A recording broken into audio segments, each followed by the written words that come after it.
Hello everyone, welcome to another not vintage cube video. This is modern, and this is a deck that I think is quite strong. I don't know the modern metagame particularly well, and I haven't played a ton recently, but I basically always find success with blue I control. I just think it has such a good mix of answers with board threats and card draw and efficient planeswalkers and whatnot, and so I think this deck is pretty strong. It's fairly stock, there's nothing like super crazy about it. It is playing 4 Frantic Inventory, which is a card that I like quite a bit. Basically every game you ideally want to cycle a Frantic Inventory on turn 2, and then that just means you will have a built-in huge card advantage engine that's very efficient and instant speed later in the game. This deck in general operates very much at instant speed. There's the Planeswalkers and the Verdicts, and there's the only card that are not instant speed. And in a lot of matchups, these are your main number 1 card to pitch to the Force of Negations. So, yeah, I mean, nothing too groundbreaking about this list. 2 Mystic Sanctuaries and a bunch of fetch lands. Sideboard is also pretty stock. I really like Timely Reinforcements out of the board because between Mystic Sanctuary and 4 Snapcaster Mages, there's tons of ways to rebuy it. So pretty much you're always going to be gaining at least 12 life from that card. So that's pretty sweet. And yeah, we'll just hop right in.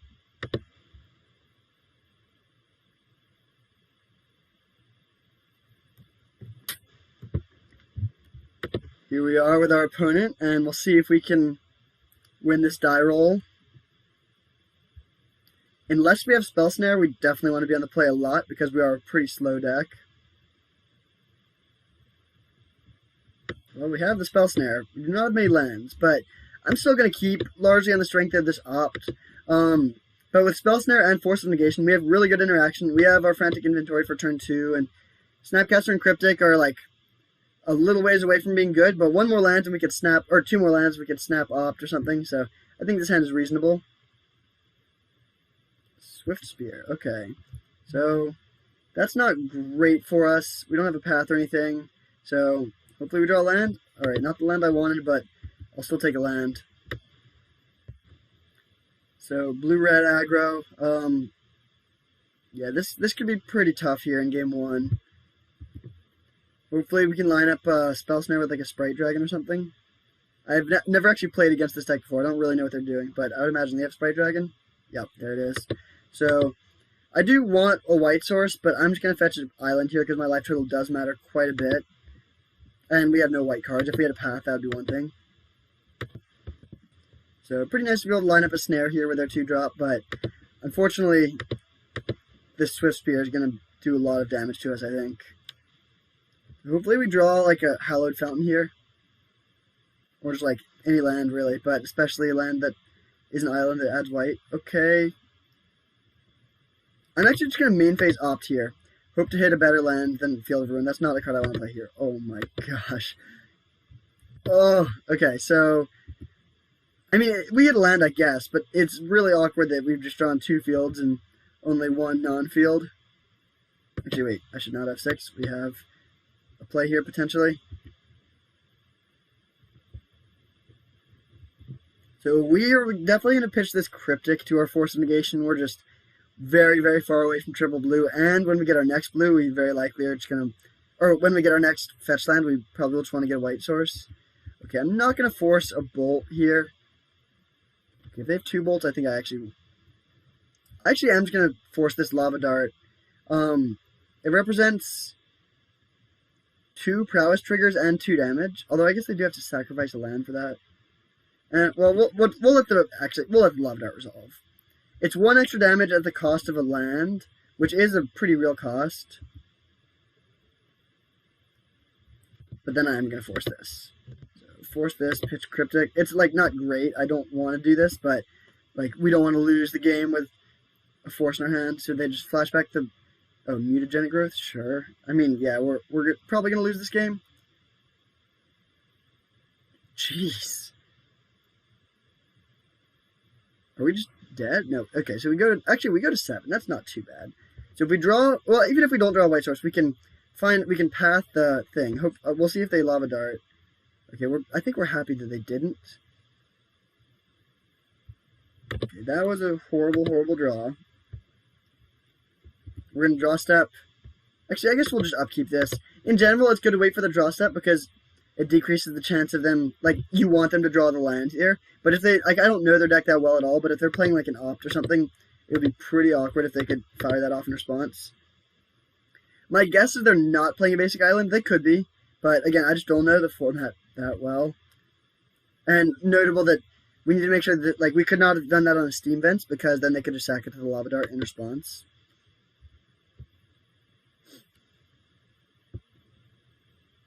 So we really want to draw another blue source. Wooded Foothills, okay.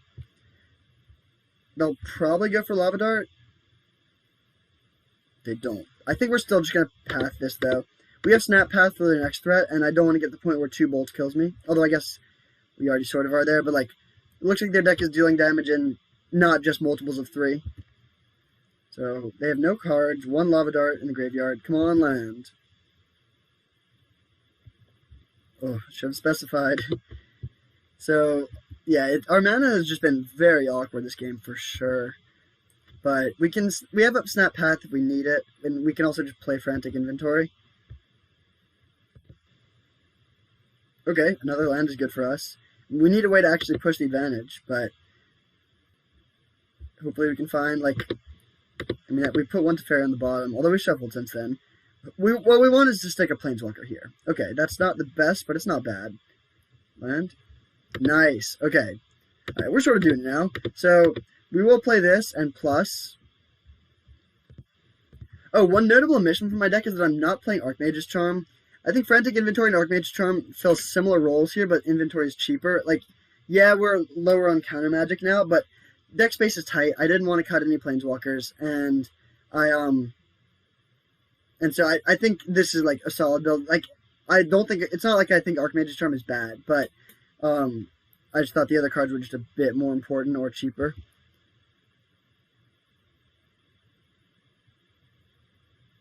Okay. I'm just going to draw a card with Teferis. We really want to keep hitting land drops. Okay, I'll fire off main phase Frantic Inventory to draw 2. And then if we hit 1 more island, we can snap Inventory, draw 2 more. Oh, man. Okay, I mean, that's not terrible. Like, it's good cards, but it is a little bit frustrating not to hit a land there. Soulscar Mage, okay. I think I'm just going to Snap Path here. And then, yeah, I think we just want to use our mana efficiently. We have very limited color mana. Oh, wow, they just concede. Okay.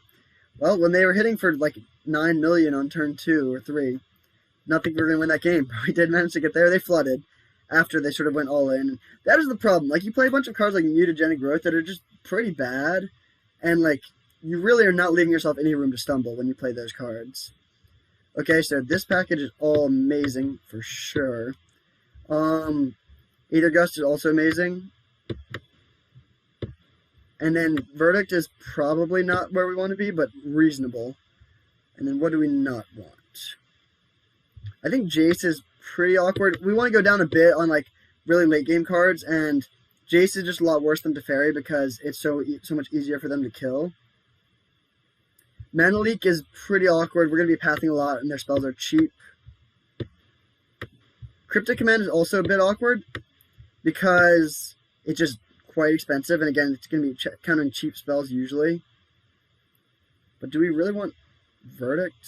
That doesn't seem great either.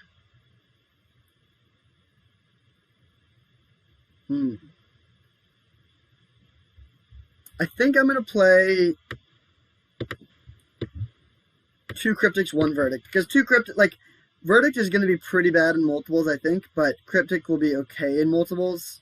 And also in general, like, there's a lot, like, late in the game, it'll be nice to be able to put either one of these back on top with Mystic Sanctuary or with Snapcaster. When you have so many ways to recur instants and sorceries in your graveyard, having access to one of an effect is much better than having access to none. And so having access of one of 2 different effects is better than having access to 2 of the one.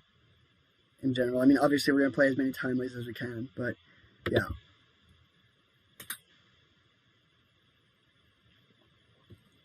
So, maybe we draw many timelies.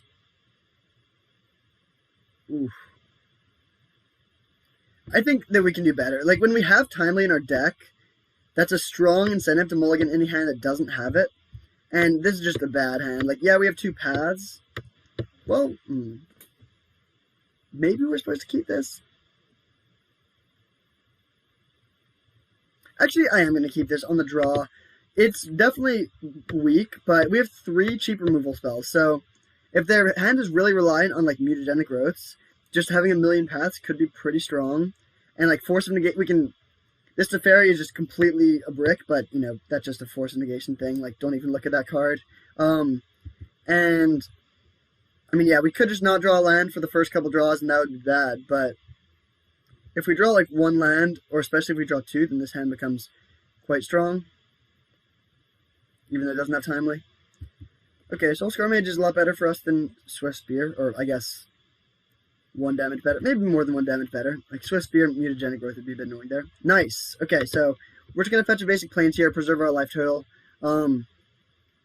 I do think, like, in general, you want to get as many islands in play as possible so that you can have your Mystic Sanctuary enter untapped, but we do not have the luxury of that here.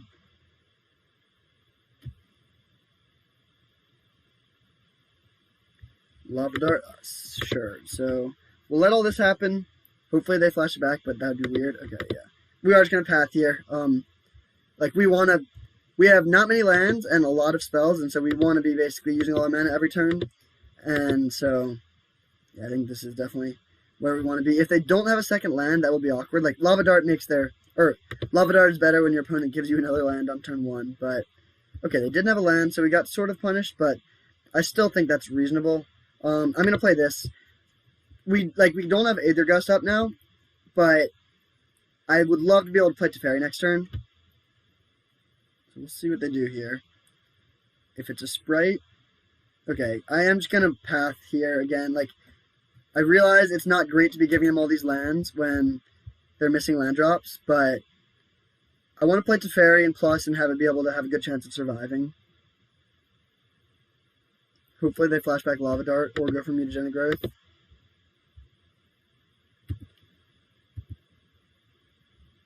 Okay. Yeah. Easy path. You're welcome, friend. I'll give you 2 lands. You only need to play 1 of your own. But like that just doesn't really matter in this matchup, I think. Okay, so we will fetch an island. We've drawn all our lands. Like, that's pretty nice, I guess. Cast a fairy and plus. And this will make their deck a lot weaker while it's in play.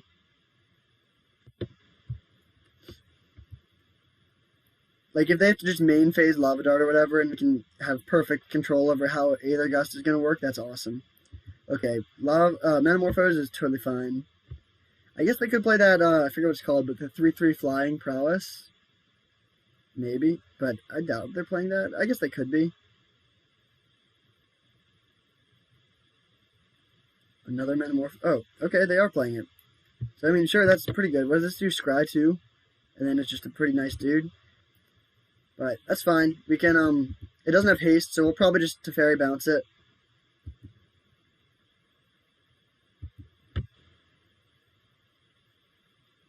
We call the opponent to fetch in response there.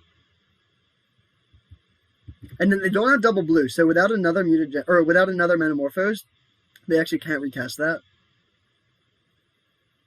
Also notable that when we minus Teferi, it'll still be at 2, so they can't kill it with Lava Dart. 2 cards on top. That's scary. That's also not really what we wanted to see.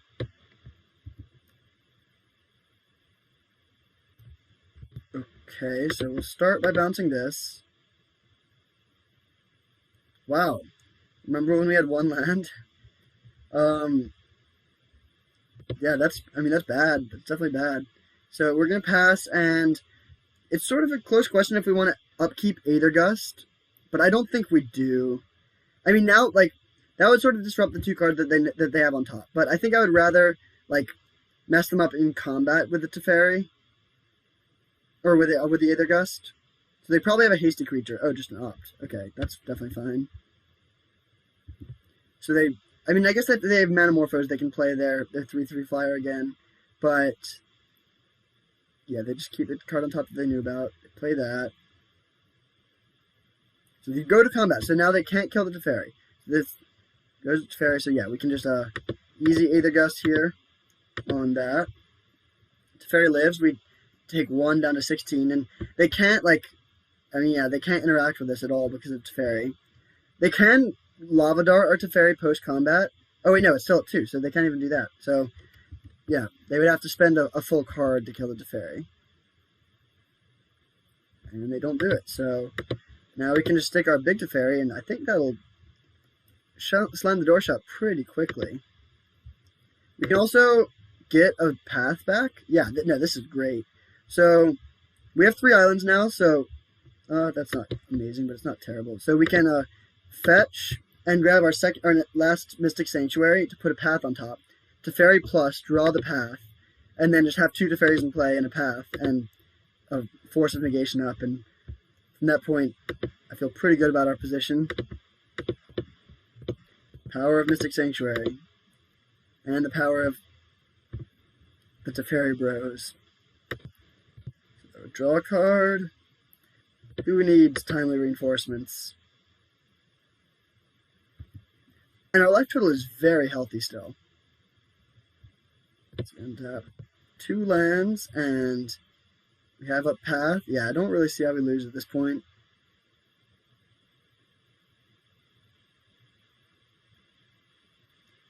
They really needed to send both creatures at the Teferi last turn. They're going at us with a gut shot. Wow, that's so bad. For them, I mean, it's great for us. Yeah, that just doesn't make sense. They know we have paths, so the prowess trigger doesn't help them. If we were at, like, 7, that makes a lot of sense. If we were at 10, maybe. But we're at 13. Like, that's not even close to putting us in burn range. So go at us, which makes sense. I mean, they're clearly ignoring the planeswalkers at this point, but we'll just exile that.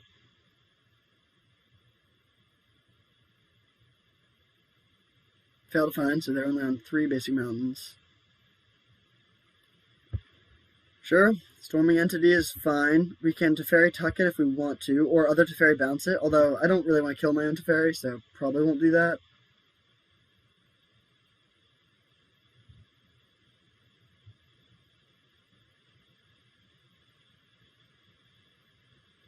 Yeah, I think we're just gonna, I mean, it depends slightly on what we draw, but almost definitely just gonna Teferi to tuck this.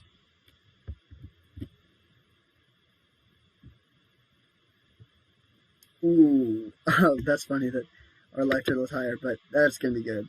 So we tuck this, plus this, play this.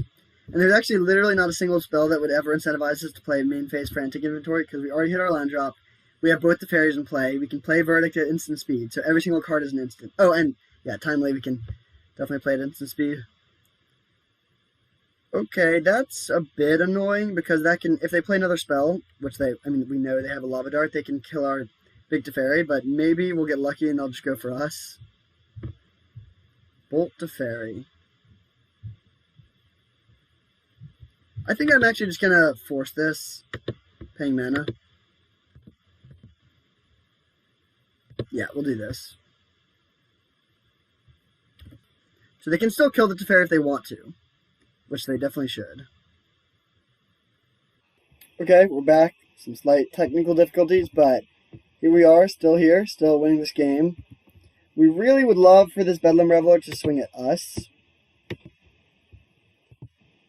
Although, dang it. So they went for Teferi.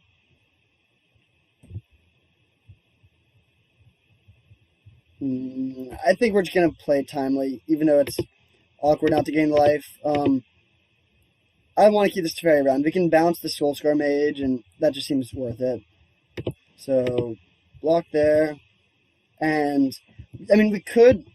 There's some times where you can sort of fetch Shock just to put your life total lower than your opponent's, but unfortunately, there was a 4-point life discrepancy, so we needed 2 less life there. I'll grab this Hallowed Fountain out, just to increase the chances of hitting, like, any of our many good draws. Like, on paper, they have a big board. Like, we have a Planeswalker that doesn't do a ton in terms of drawing cards. But just our average card quality from this point is so much higher than theirs. I'm going to start with an Opt. Do we even... I don't even think we want this. Okay, that's something. That's actually not great. We'll bounce the Soulscar Mage. Okay, that is good. That is what we wanted. So, I'm going to attack with one of these, just to play around them having a Swift Spear or something, and then our plan is to path their Bedlam Reveler.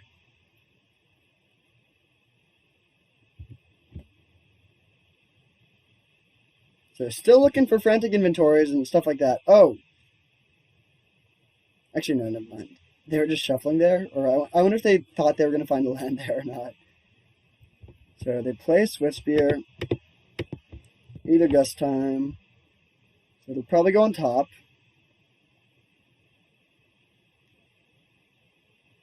That doesn't do too much. Then they swing and repath, and hopefully they shuffle away the Swift Spear, but that would be pretty surprising. So, take out that. And now still, I mean, we have so many good draws. Like, if we could just draw a string of frantic inventories, that would be awesome. Alright, well, I'm going to play this, because again, like, I think thinning a land out of my deck is actually more important than life here. It's rare that that's true in this matchup, but in this situation, when we have so few lands left, and so many, like, draws that would really break it open, and a high life total, and, like, 4 Snapcasters in our deck to flashback Timely, I think this is worth it. Oh, that's pretty good. They can kill our Teferi.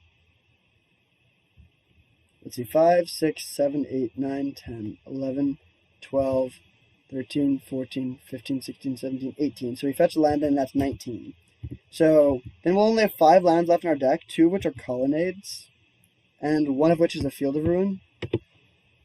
2 of which are Field of Ruins, actually. So there's only one, like, truly horrible draw in our deck after we fetch here, I think. So yeah, Island would be truly horrible. Every single other card would be okay, though. Field of Ruin would even be pretty good, putting them down to 1 mana. So yeah, that's pretty unreal that we literally only have 1 bad draw. If we draw this 1 island, I'm going to be so annoyed, but also it's pretty funny. Okay. I mean, it does something. It has an effect, but it's definitely not what we wanted, per se. So we'll bounce this, draw a card. Unreal. Unbelievable. Well, our deck is just 24 cards of absolute gas now. 4 Snapcaster Mage, 3 Frantic Inventory, a bunch of Opts, Timely, another big Teferi. Or just Field of Ruin. Oh my gosh. This is ridiculous. I still think we're ahead, but like, yeah, I mean, it just, yeah, having drawn none of our Snapcasters or Frantic Inventories at this point is a little rough. A third of our deck is one of those 2 cards.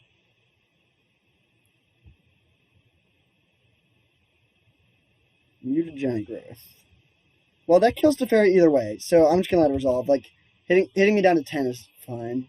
We'll see if they go for Teferi. Okay, they do. So, I mean, yeah, your spells are instants now again, at long last. Come on, spell. Okay, I mean, yeah, that's good. Actually, that's really good. We're losing now, I think. Which is crazy. Just to be losing after, like, on turn 15, when we've gained 12 life, is just ridiculous. Are you kidding me? Oh my gosh. That's very, very frustrating. That's, yeah, I mean, we could just lose here. We could lose this turn. Wow, that's very frustrating. I'm just going to force negation anything here. Okay, please, deck. Please, just give me something.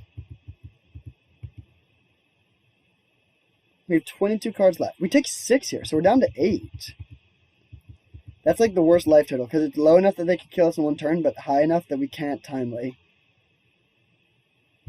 Alright, come on, Snapcaster. Snap Verdict.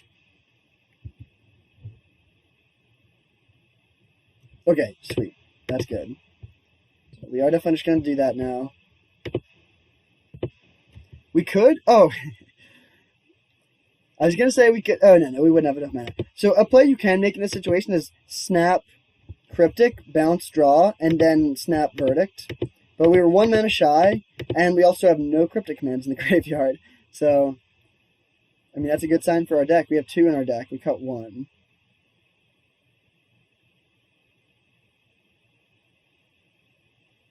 I'm not too worried about milling out. I am just going to force this, I think.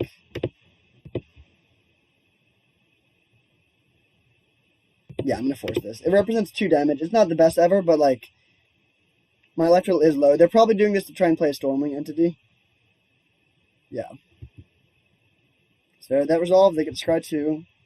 I mean, yeah, that's pretty bad. It has prowess. Yeah, that's definitely bad.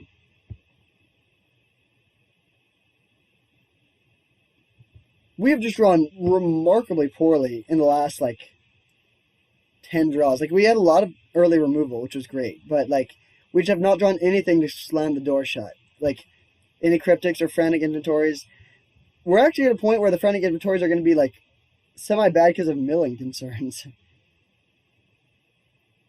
But hopefully we can just find an inventory here. And if we draw 1, that's very, very likely to draw us into more gas. Like, there's definitely a world where we just string together all of our inventories here. Ooh, okay. 2 on the top. So, Field of Ruin. What we want is inventory, into inventory, into inventory, into Field of Ruin. Okay, that's fine.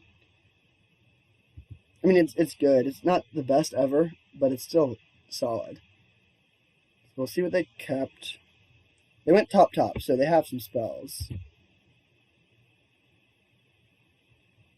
I'd be pretty surprised if they didn't cast a spell here. Okay, I do think I'm just going to bounce this and draw. Preserve my life total, and again, like, every single time we draw a card, the expected value of the card we draw is so high.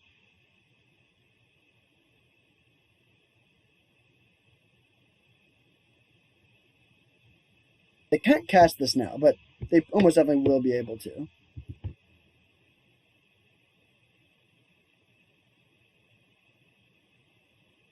Bolt us.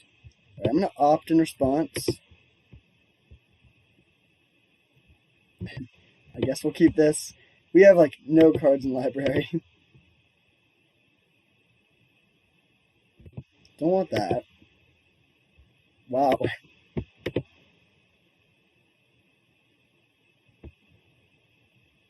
Don't think we want that.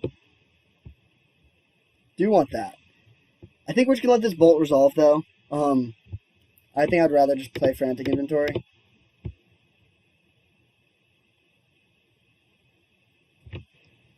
So we could Aether Gust this. I think that actually is worth it. Actually, no. Well, we'll let this resolve. It turns on our Timely, which is pretty good. It is awkward that Aether Gust does not hit this flyer, so we do need to find an answer to that. Also, if you're worried about actually dealing the last 6 points of damage, we have 2 Colonnades, which I think should do that pretty quickly. So, yeah, that's our plan for that. And then once we gain life up to 11, we can survive, like, at least a hit or 2 from this. So, 2 cards on the bottom. Okay, that's pretty good. Timely Reinforcements. Although we still don't have many win conditions. How many Snapcasters have we gone through? Only 1. Okay, that's awesome. So we have 3 Snapcasters and 2 Colonnades left in our last 13 cards. We draw a card there, that's fine. We're going to be bounce drawing on the Stormwing. Or counterbounce.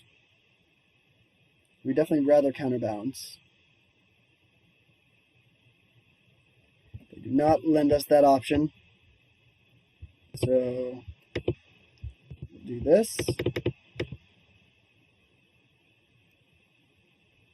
There's a path. Okay, so that's a permanent answer that we can get to in a bit. There's a Swift Spear. Not a problem. Okay, I think I am just going to Aether Gust this end of turn. Yeah.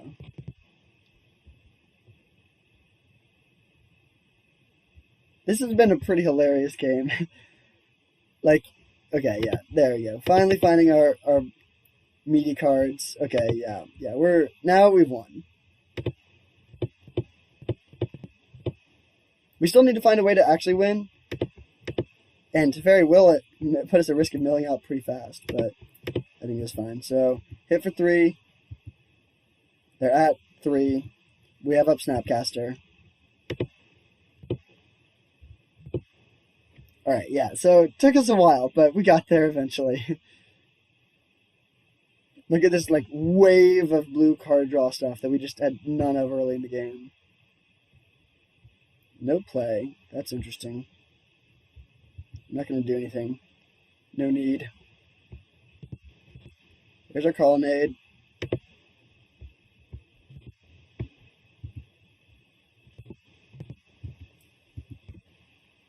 Alright, got there. So, really, really long game, or match 1, but we did win it, 2-0. Funny that was 2-0. It felt so long. But I do think that should be a pretty good matchup. They're a little bit threat light, and like Path, Snap, Path, Mystic Sanctuary, Path can really sort of run them out of options. I think that's a much, much better matchup than something like Burn, because like we just have a very slow clock, but you can manage their threats a lot better when they have a lot of cards that just do absolutely nothing on their own. Whereas in Burn, like every single card sort of does the same thing.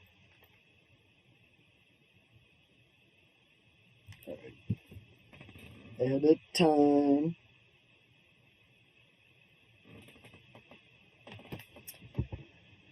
Alrighty, we got our opponent. Hopefully we can keep our good run of winning die rolls going.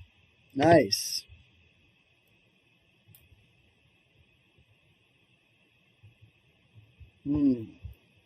Garuda. Wow. Okay. I think I am going to keep this. It's dicey, but we're really leaning on this opt. And having 2 frantic inventories is pretty sweet. If we can opt into 1 land, then we should be pretty good to go with these inventories, and we have Force of Negation. I haven't played against a Garuda deck in Modern, but we'll see. I assume it's the same thing of just like a bunch of clones. I mean, yeah, it definitely is. What else would it be? So we don't have a mana leak, unfortunately, and Force of Negation can't hit Garuda, but we have a solid amount of card draw. Mosswort Bridge. Sure, that's pretty spicy. We can always just Field of Ruin it if we need to, though. So, really, really want to hit land. There's no land we would bottom. And I think there's no spell we would top, including an opt. Oh. I think we just have to... yeah, we have to bottom this. As good as it is. Ooh, okay. Come on, land. Nice. So, yeah, now I want to shuffle my deck immediately, because Mana Leak is, like, the best card we could have. But we really had to hit that land.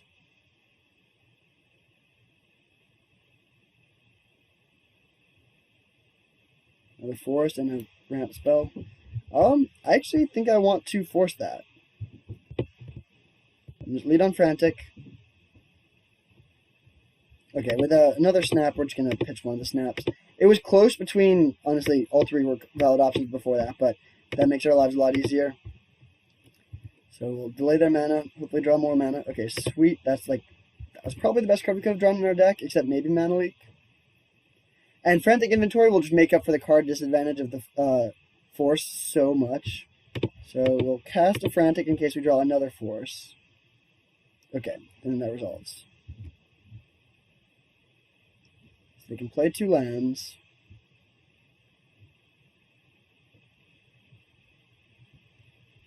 And now we untap and draw another Colonnade. Sure. Pass. We have either Snap, Opt, or Frantic Inventory, but we almost definitely are just going to Frantic because it draws more cards, and we'd rather just Snap Frantic, draw 3 again later. So here you see the power of Frantic Inventory, although we do hope it actually draws us towards our removal. Or our counterspells, rather. Whoa. Was definitely not expecting that. Such a bold play to play Chalice on 2 when you're playing a Garuda deck. So, Frantic, I mean, that's not too bad. We can find a Teferi to bounce it pretty easily, I would assume. Alright, drew Cryptic, that's really what we wanted, so this is fine. Cavern of Souls. Oh, okay, that changes things a little bit.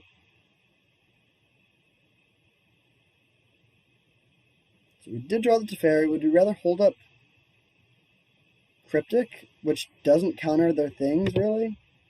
They named Giant. Root is not a giant. So, Are they playing like Primeval Titan? I have no idea what my opponent is doing, frankly. I think it doesn't really make sense to hold up Cryptic when they just played Cavern of Souls, so I'm just gonna bounce their Chalice. Actually, I'm not even gonna bounce the Chalice. I think I'm just gonna plus. Wait, okay. What are the pros and cons of each? We don't have any 2s we want to play this turn, and we might have them later. We also don't have a counterspell. Yeah, I'm just gonna plus. And definitely playing an island there because we want to get this Mystic Sanctuary online as soon as possible. So is this Primeval Titan? Alright. Sure, I mean, we have a verdict for that.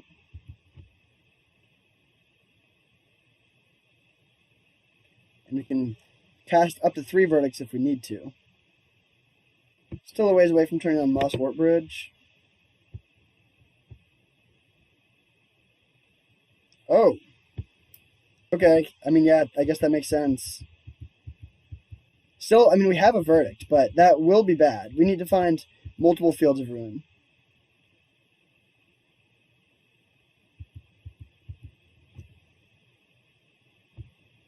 Okay, that could be good, but it's not good yet.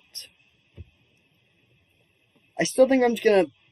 Well, this is sort of close between playing Mystic Sanctuary just as a tap land. I don't love doing that. Do we think we might need 7 mana next turn? No, I don't... Oh, actually, yeah, we could want to cast... Yeah, actually, I'm just going to play this, even though it's not great to just waste it here. Like, I think we still need another island before it can even do its thing. And, like, what are we rebuying? I guess a verdict, but we have another verdict in hand, so I don't think that does too much. So this could be a tough matchup, potentially. I mean, yeah, it's okay. So it's not a clone deck. They're just playing Garuda as like a weird value card, I guess. Okay. Well, no more Snapcaster on the verdict. This is fine, though. If they don't have another... Like, we can Teferi bounce one of the zombies and Jace bounce the other, if we need to. Oh, wait, I should not have 6. Oh, don't play a card we want to force. Okay, we're good. Do they have another Titan?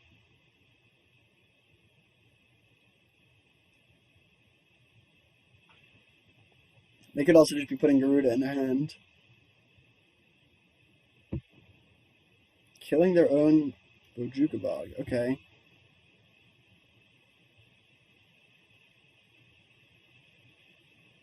Oh, they actually didn't have 2 mana that could play Garuda, so they might be casting that now.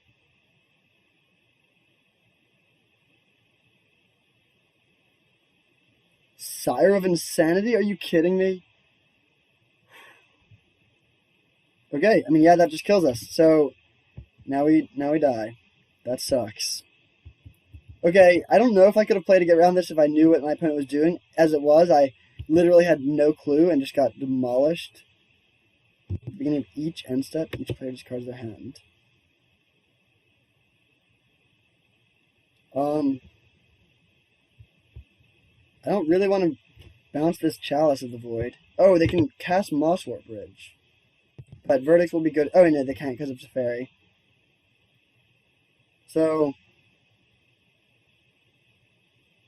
I think I'm just going to cast Teferi, or cast Verdict, and plus Teferi. I don't think minusing accomplishes too much here.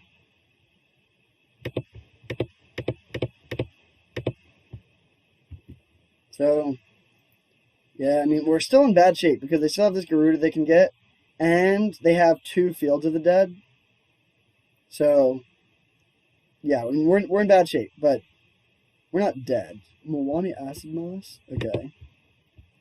Yeah, I think this matchup will be pretty hard, and I also just have no idea what I'm doing, so that's not great. But I also think their deck is just horrible. Like, I just don't think Garuda is that legit of a companion. It's just too big of a deck building restraint. But, I mean, maybe I'm wrong. Props to them if they can make it work. So, no land there for them, which is good for us for sure. Hopefully we draw, I guess, a counterspell? Oof. Okay. I'm going to bounce this. They can replay it on a different number, and this unlocks Actually, okay, well, sort of awarded. Now this is close. Part of me wants to just hit for 4. Yeah, I think we need to kill them as fast as possible, actually. This, like, if we draw exactly Cryptic, we'll regret having done this. But I think, like, this puts them on a 5-turn clock, and that's a way where we can outpace the Field of Ruin, potentially. And they already used their Ghost Quarter on their own lands, so I think it's fairly unlikely they'll have another one. Okay, so they get some things, and then they can play Garuda, and who knows, I mean, they could definitely just get something pretty broken.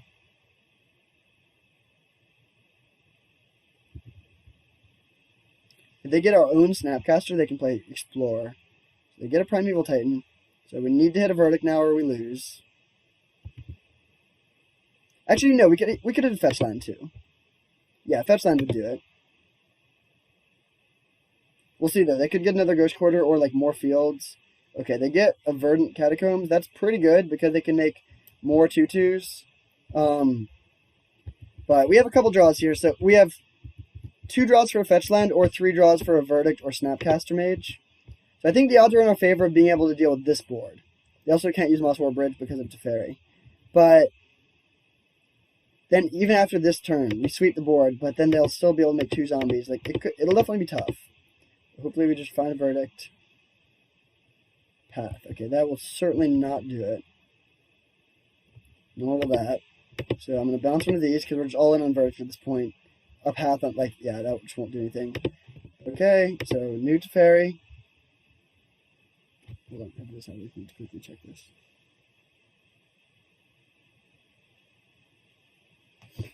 So we will keep this Teferi and bounce one of these zombies and draw a Verdict. Alrighty. So, yeah, this could be a tough matchup for sure. I don't even have any idea really how to sideboard. I guess, well, either Gust is good. It gets around their Cavern of Souls.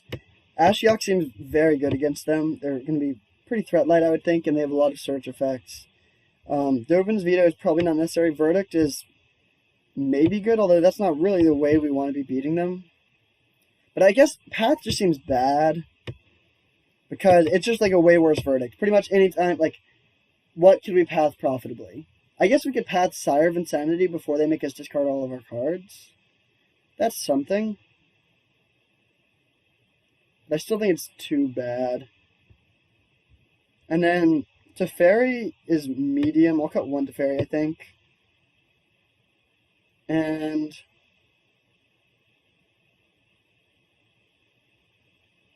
I think I'm just going to go 3 Verdicts. Yeah, I'm going to do this. I have no idea if this is right. But I think Jace is pretty solid because it will, it's hard for them to kill effectively, and it just draws so many cards, and Force of Negations have a decent number of targets in their ramp. Things like, they really have no plays that do anything before 6 mana, for the most part. Okay, we'll keep this on the back of the 2 Aether Gusts. We don't have a way to, like, push ahead, really. Okay, that's something. Man, this deck is crazy. Wormcoil Engine? Okay, well, maybe we want Path more than I thought we did. Ridiculous card for them to be playing, though. And for them to leave in. It's so bad against Teferi, Jace, other Teferi, and Path. Do we want to force negation this? I don't think so. I think I'd rather force like a Maloney Acid Moss.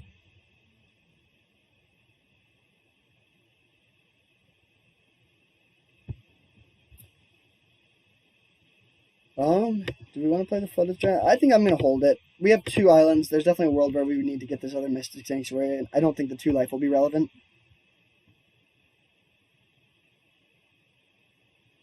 There's a Cavern, but luckily that's not too effective against our hand.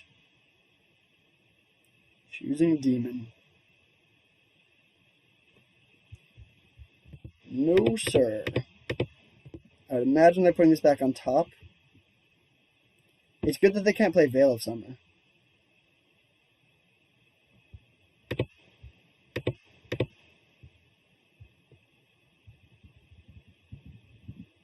Yeah, they do put it back on top, which is good because we can just either Aether Gust again or Force of Negation it. I think we're just going to play Flooded Strand and hardcast Force of Negation, actually. I don't think that Force of Negation will have better targets than a Molony Acid Moss, and I would definitely rather avoid paying life or pitching a card if possible. So we exile this, and then we do want to find a Field of Ruin for their Field of Dead sooner rather than later. I mean, yeah, this is actually just going to be Nightmare. Because, like, eventually, yeah, I just don't really see how we could win this. Because we don't have a way to, like, clock them, really. Oh, I actually meant to add Monastery Mentor to the sideboard of the stack. And that would be really good in this matchup. So we have up Aether Gust for their Demon or for their Titan. Or for their other Acid Moss.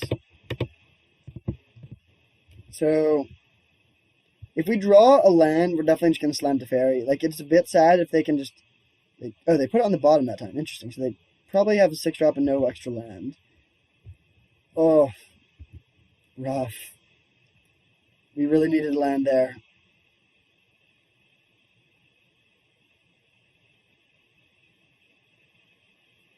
Okay, I'm going to snap Aether Gust here. I don't want to keep holding up mana every turn. Like, I really want to play this Teferi. It also establishes somewhat of a clock, and I do think, like, they really need a 6th land, is my guess.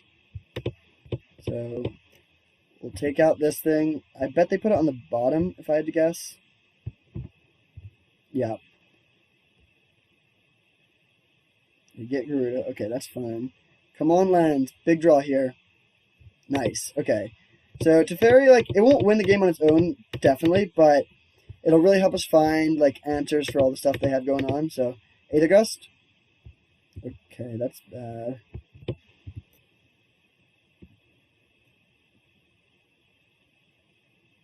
So, Sire of Insanity would not be too bad for us, but they will probably just play Garuda and get Primeval Titan, and that will be bad for us. Okay, Explorer's good. They can't play a big thing this turn. They do have a land, though, so now we need to find a Snapcaster or something. That's not good. That is good. So I was planning on playing, on just attacking with Colonnade. But, I mean, we know they have a Garuda, so I think it's better to just, oh! Wait, I'm stupid. That doesn't deal with Garuda. Okay, so misplay there. Definitely misplay. We should have attacked with Colonnade too. So we'll see if that 4 life ends up costing us, because that was just 100% the wrong move. I mean, there's a chance they'll play a Titan instead, in which case it would work well. But I very much doubt that, because we can counter a Primeval Titan with a Cryptic command. And not a Garuda, yeah. So there she blows. This could give us a nice value by putting Frantic Inventories into our graveyard. They have Boil. Okay, they just hit us to Secure Tribe Elder. That's not too bad.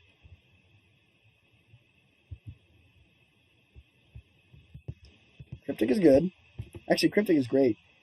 We can play Verdict and hold up Cryptic now.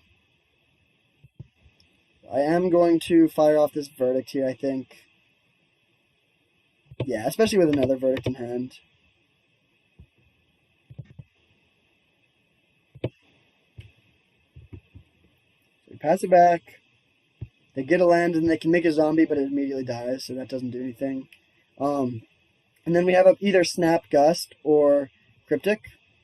And we're also getting towards Teferi Ultimate, which would be awesome. Like, I don't think they could beat that. We could just start taking out their Field of Ruin and then, you know, all of their threats one by one. Okay, that is a great thing to Cryptic. Actually, yeah, no, we will Cryptic this. We could also go for just Snap Gust and then Cryptic it again next turn, but I think I'd rather just Snap Cryptic. So, Secure Tribe Elder would low-key be really bad for us here. Okay, that's fine.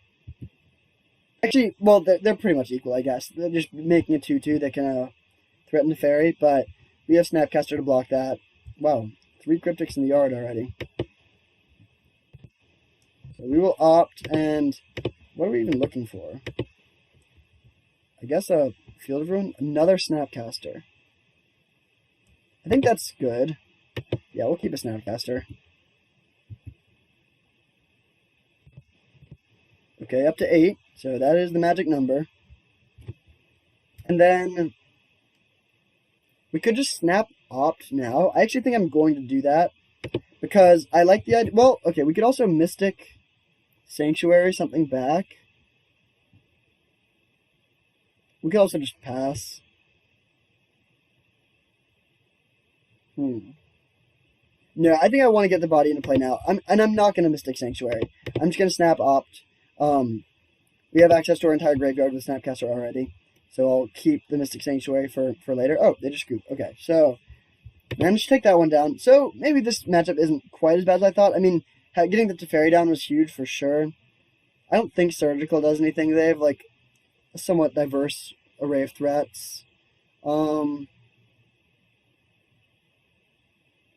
I still think Verdict is better than Path because you can pitch it to Force, and like if they get Primeval Titan, they'll just have more stuff. Like I think Verdict will usually be better, and we're not even playing all of our Verdicts.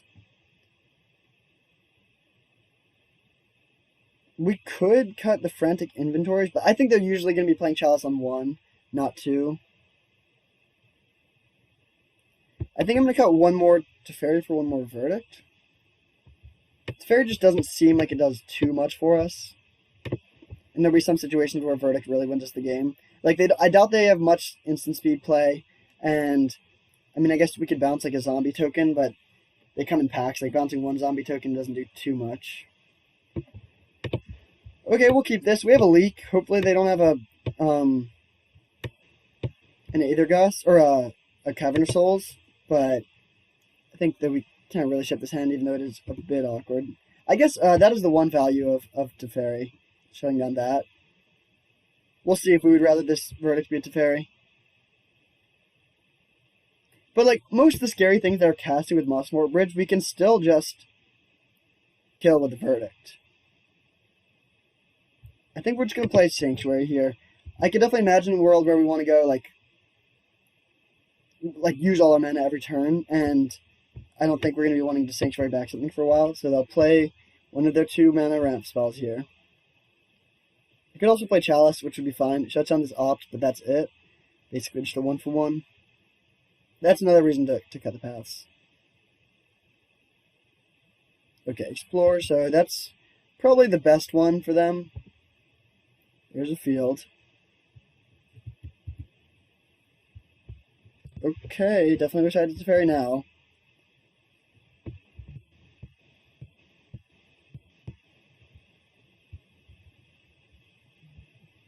They play Swamp. We have up Leak for their Acid Moss. I don't think I'm going to leak that. I can definitely imagine regretting this, but I think this is what we're going to do. We definitely need to find a Field of Ruin sooner rather than later, though. This field will eventually beat our Verdicts.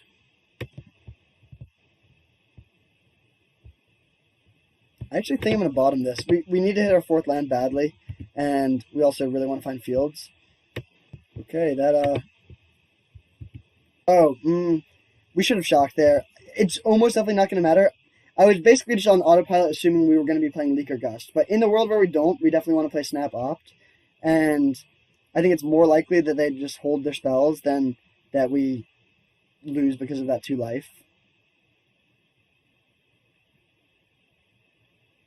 Okay, they shocked there, so did not get punished, but we could have. Oh, well.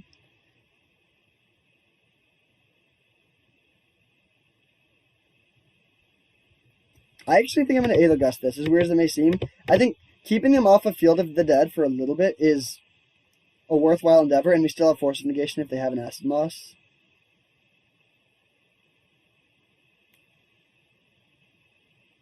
Put it on the bottom. Play their Acid Moss. Oh, just get Garuda. Okay.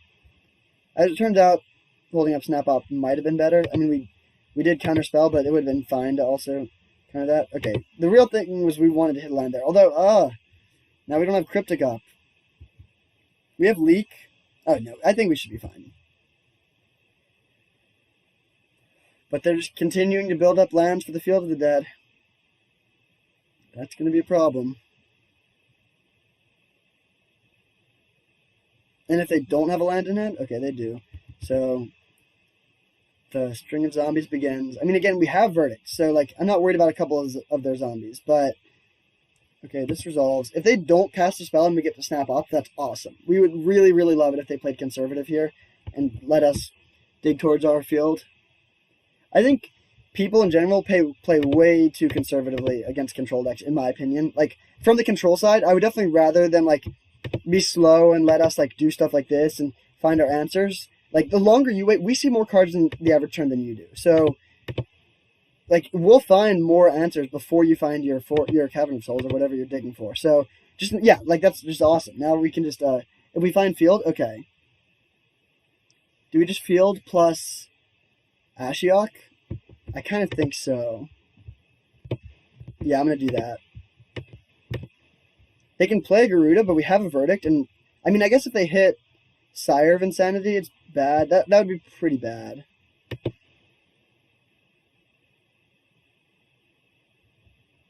Maybe we should wait.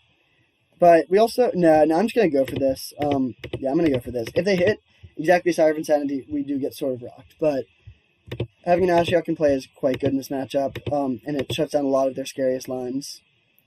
Okay, we hit another Field of the Dead and a Cavern of Souls. Wow, we just hit 4 lands. That's not really what I would have wanted, but it's something. So if they swing with their zombies,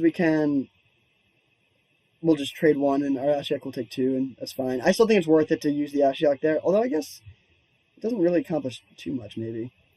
So hopefully they're just playing the Garuda and not Sire of Insanity.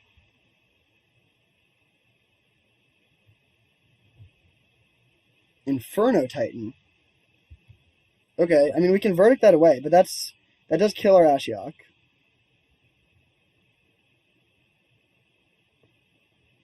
I'm still thinking about whether or not it's right to Ashiok here. I think it is, because, like, resources in deck are a very relevant thing against decks with so many tutors. Like, taking out an extra Field of the Dead, I don't know how many they're playing. Maybe they're playing 4, but they played Chalice for 1. Okay, that's definitely fine.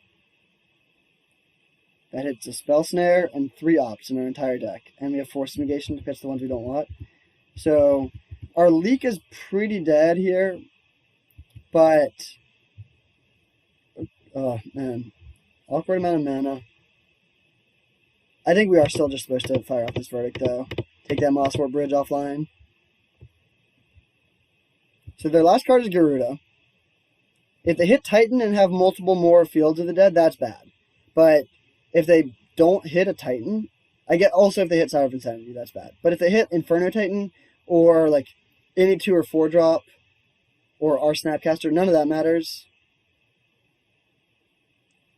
I would prefer if they didn't hit something that turns on their Mosswort Bridge. So they do have a Titan. Okay, that's bad. Are they... Oh, please tell me they're not playing 4 fields. If they just get double field here, we're super dead.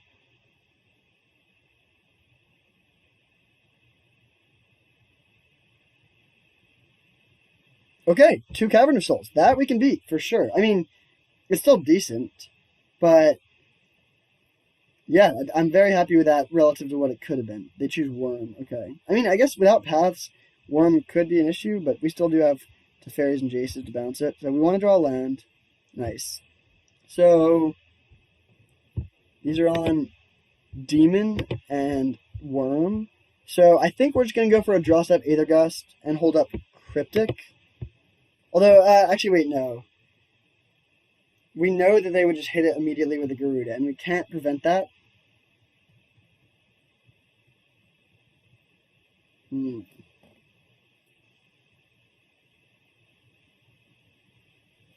think we're just going to Cryptic bounce draw their Titan, actually. And then Aether Gust on the way back down.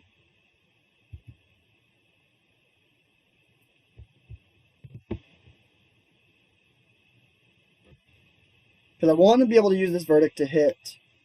I guess we could also just let them attack us. Like, what does that do that's so bad?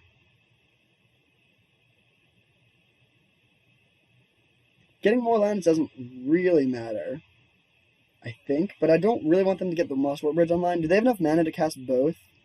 They do, but then we... Or no, they don't. Yeah, I'm going to do this. I don't think we're going to be able to do much more with this Cryptic because they just have, like, I mean, we can't counter any demons. I guess we can counter Titan, but we already have Leak and Gust for that. So hopefully they go land, Titan, Garuda, and we can mana leak something. Just to be able to get mana leak when they have this many lands in play, including 2 Caverns of Souls, would be pretty sweet. But without them having Field of the Dead, their deck is significantly less scary. Okay, they did hit a Sire of Insanity, so we're going to Aether Gust that for sure.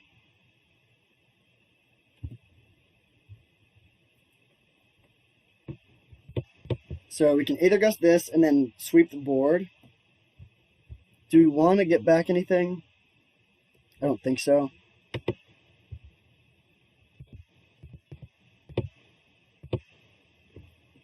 I'll probably put this on top. Sort of funny with Sakura Tri-Bolter. They can't really sack it. So it is on top. So, okay, we drew another Aether Gust. I think we're just going to let them attack once here. Well, actually, no. Having drawn the other Aether Gust, we can just Aether Gust their Sire. Yeah, we're just going to fire off this Verdict, I think. Yeah, we're going to do this. Well, let's see. What's the harm in just letting them hit us? It does turn on their Mosswort Bridge. Yeah, I think we should do this. And then they have 1, 2, 3, 4, 5, 6, 7, 8, 9, 10, 11. So we know they're drawing another thing. So they can't cast 2 6-drops unless they sack the Tri-Elder, in which case they lose their Sire. So that seems pretty good, actually. This Aether Gust will really mess them up. So they'll cast either Titan or Sire, and either one we can Aether Gust. Then untap, and we still have up Snap Aether Gust. We do need to find a way to actually win, but we're doing a good job of not losing. So there's no difference between letting this resolve and countering it now. So I'll just do this in case I somehow accidentally click through something. So this works pretty well. They'll put it on top again, presumably. I mean, our Mana Leak and our Force are gonna end up doing nothing, but that's fine. Cryptic, okay. Long string of draws that, like, survive but don't actually advance our position at all. So we'll just pass, planning on Snap Aether Gust again.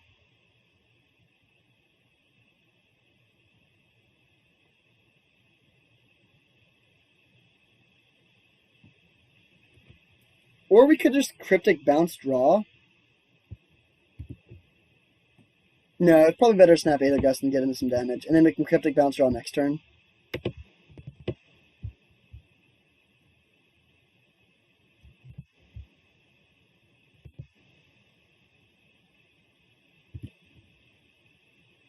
It's really lucky that they have exactly 11 mana.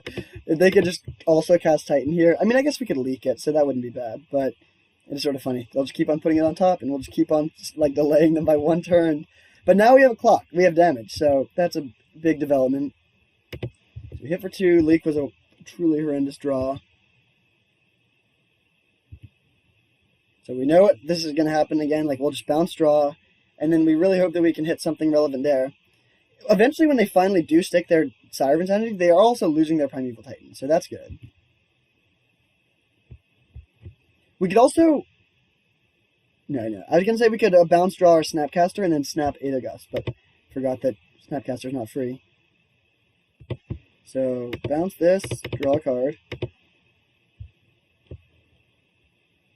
Now they do have them both in their hand, so that is definitely makes it a little bit dicier for us.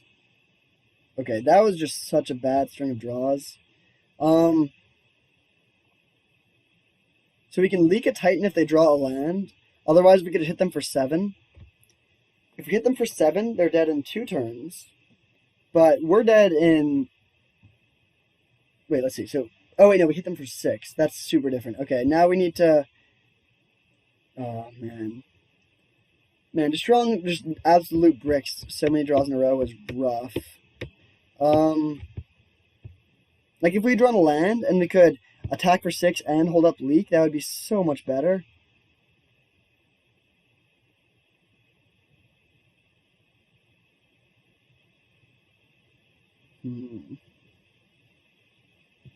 I still think we just need to hit them, though. Like, if they draw a land, they get a Titan, and that's bad. But first of all, they're fairly unlikely to draw an untapped land. And even if they do, like, we can't just keep on delaying. We're not doing enough each turn. Like, they're going to resolve a Sire of Insanity now. It just sucks that they're at 9 instead of 8, so 2 colonnade hits doesn't kill them. So we just really don't want them to draw land. Hopefully they drew another 6-drop. So they just cast a Titan. Okay, that's fine. Are they just going for Titan and then nothing else this turn? Again, I don't think they have any more lands that, like, do too much. I could be wrong. Like, they could just have another Ghost Quarter, and that would be bad. But I don't think they do.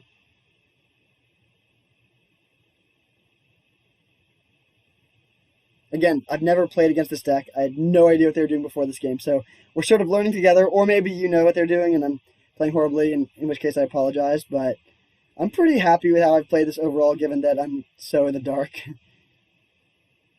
The deck is cool. I'm still not sure it's good, but it's cool. Okay, Bojuka Bog and Blast Zone don't do anything. I mean, I guess that turns off some things, but nice. They did not hit the land, so that's perfect. Very good that we did not hold up Mana Leak.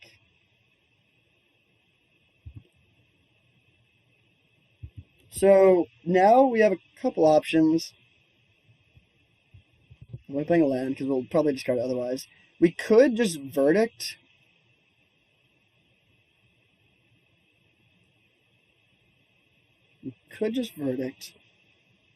If we don't Verdict, then they'll play Sire of Insanity, which we can't counter, and we'll discard our Verdict. So how's that look? We hit them down to 5. They play Sire of Insanity, and then they also have Mosswort Bridge up. We discard our hand. Then we hit them, and they hit us down to 11. Then they hit us down to 1. Or then we hit them down to 1 with our Colonnade. And if they have a brick under the Mosswort Bridge, we can chump block the Sire of Insanity with Snapcaster and go to 5 and then kill them in the air. Also, if we draw a Cryptic, we can tap their team and kill them with the Snapcaster, although we've already gone through 2 Cryptics, so we only have 1 left. Teferis would also do it, or Jace. If instead we just Verdict now, they play Sire of Insanity, but we can race it pretty effectively. We each kill each other in 3 hits, but we get to go first. And they don't get Mosswort Bridge. Unless they drew something else, which they definitely could have. Ooh, this is really close. A lot of it comes down to the Mosswort Bridge, and if they have something good under that. Although we know that they didn't draw a land or a card that costs less than 4. So it's very likely they drew another big spell. Yeah, I think they would play pretty much any non-6-drop that they drew there. Just, like, get a land out of their deck, and, like, I mean, a lot of them have marginal upside beyond that. I think we just have to get them dead. I think it's... If they had no other cards in hand, that would be one thing, but I think it's just so likely that they play 2 6-drops this turn, and we could never beat that if we don't attack here. So we need to do this. And again, I really, really wish that they were at 8 instead of... Like, this would be so easy if they were at 1 lower life. We do still have Leak, which could maybe do something. Yeah, this is close, and I'm not positive that's right, but I think it's the best bet. Okay, playing a land there is good for us. They cast Sire. I mean, I'll leak this. I'll definitely mana leak this. And now they don't have enough mana to play another 6-drop. They did not make it uncounterable, so maybe they have another demon in hand, or maybe they're just we're playing a little lazy. Oh, we should not have 6 because we could still end up Force of Negation in here.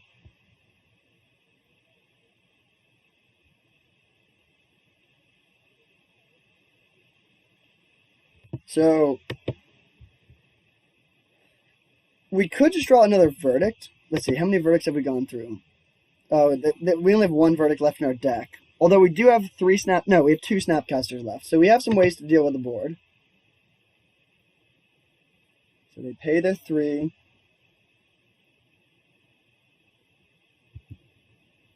That resolves. They hit us with Titan, and we take it, go to 11.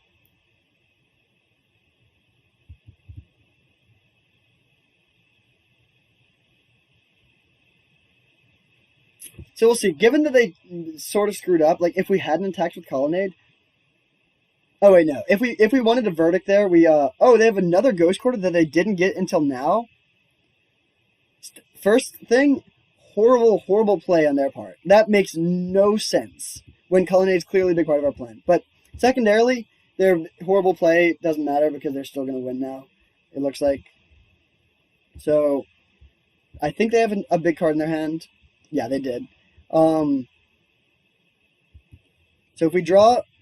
Oh. Okay, so...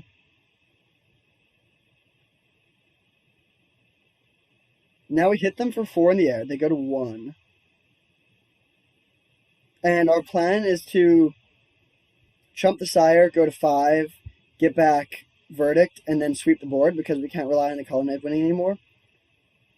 And we lose to a Mossor Bridge hit, which they have. They almost definitely have that, but we're just going to play to our out, so...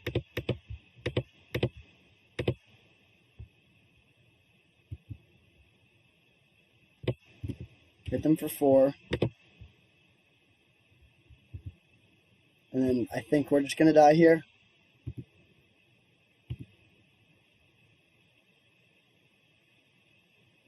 Or they're charging a Blast Zone. Okay. Oh, wait. Oh, we still die, actually. Bummer. Yeah, we're dead.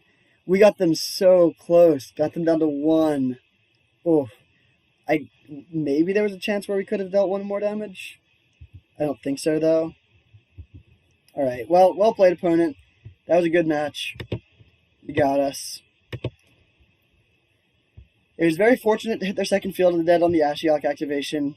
Inferno Titan was very good after that, though. Yeah, well, bummer start 1-1. That's obviously not what I wanted, but man, I'm definitely gonna go back and rewatch that match because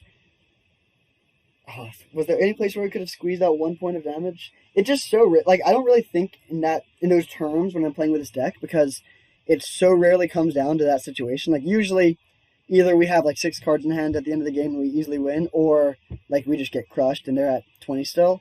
It's super rare that it comes down to a racing situation.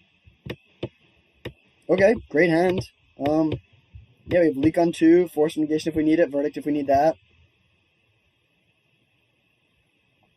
We have Card Advantage Engine. We do need another land, and specifically another white land, so hopefully we draw a Colonnade or something like that. Pendlehaven. Hardened Scales. I'm not going to force a negation that. I think our plan is to aim for their creatures, not their enablers like that. Oh. Forgot they could play another thing. I still think we wouldn't have forced a negation that, but worth considering because it does make the Verdict a lot less impressive. I mean, it's still good, but it's just a little bit less good.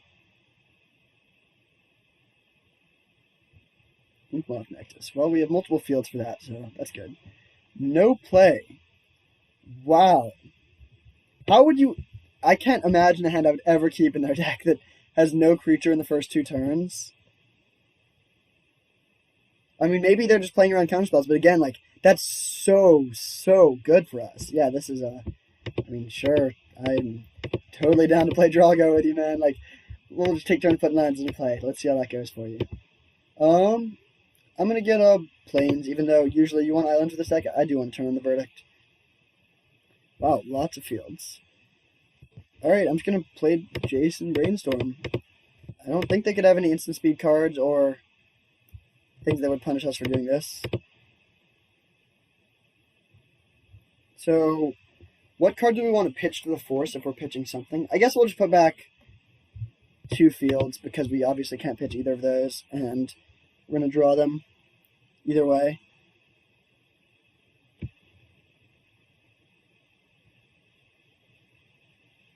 Metallic Mimic. Yep. So they can make that a 4-3 if they want, but then we can just bounce it. So I doubt they'll move the counter. Or Dawn Ravager. Okay.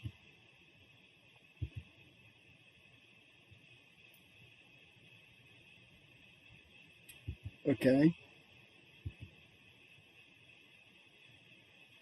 Alright, that's actually decent. So, a couple options here. We can bounce the Hangerback Walker. Wait, no, they can just... There's a decent chance they'll just kill us here.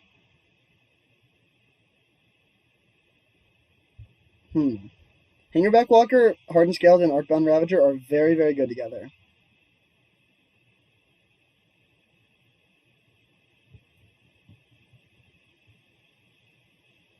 I kind of think we need a path or we're going to die, actually. Maybe playing Jace was less risk-free than I thought it was. Well, we're going to brainstorm and try and find a blue source, I think. Blue source, path,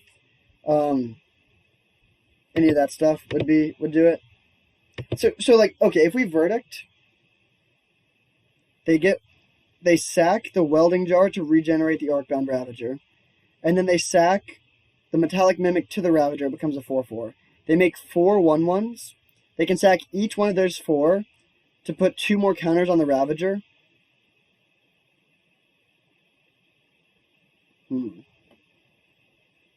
And it becomes huge, and then they have more artifacts to sack also.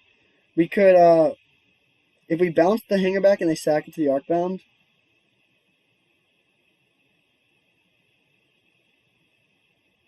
and then we just pass and represent a path, they can't really go all in then. And we do have Leak for it on the way down. We lose our Jace then. Couple of good options here. We could also... really, we need to find a path, is what it boils down to. We know we have a Field of Ruin on top, so that's not great. We have 2 draws after that, though, that could be an island or a path. I kind of think just passing back and letting them kill our Jace is not great. I think I'm going to brainstorm here and really hope to find a blue source.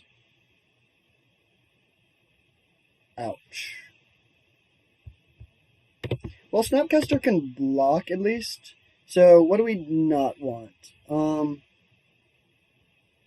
See, I think we might go for Teferi, bounce, Hangerback, and then Snap Chump is the plan. So I'll put back...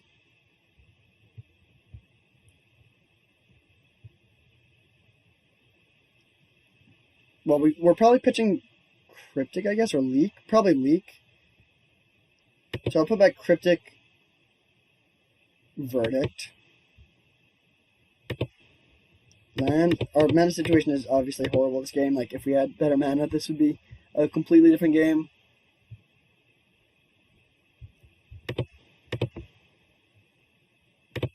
Bounce your Hangerback. We'll see if they sack it in response. They do, as expected. So now they have a bunch of dudes in play, but they can't really go for it. Like, they can't really sacrifice a bunch of stuff to put Arcbound on something when we have... I mean, they can, and if they do it, they'll win. Like, they have lethal now. They have 4 or 5 things to sacrifice. That's 10 counters, 14, 15, 16, 17, 18. I'm just going to force this. I don't think we're going to get better value out of this Spell Snare. It is a good card in the matchup, but in this situation, we have to deal with the board.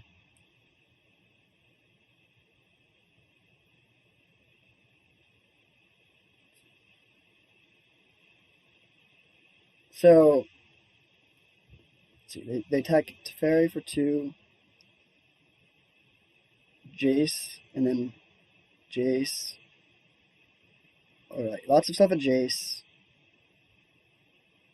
So they're just going for our Planeswalkers. Oh, wait, I actually screwed this up. I forgot. I was assuming we were going to be playing Snapcaster, but here we're actually going to be going for Opt. And we know our top card is Verdict. Oh, wait, no, that's fine. We can draw Verdict. We're going to draw Verdict and Cryptic. We want both. So we actually should have put a Field of Ruin on top then, because that's what we don't want. So we want both because we can play Cryptic. We can fix our mana with Field of Ruin and still have Cryptic up this turn. So we do that. If they play Walking Ballista, we're dead. But like, we're not in a position to be playing around stuff like that. Do we want to destroy their Pendelhaven or their Llanowar, whatever? I think their Llanowar, whatever. Actually, no, I think Pendelhaven. Yeah, Pendelhaven.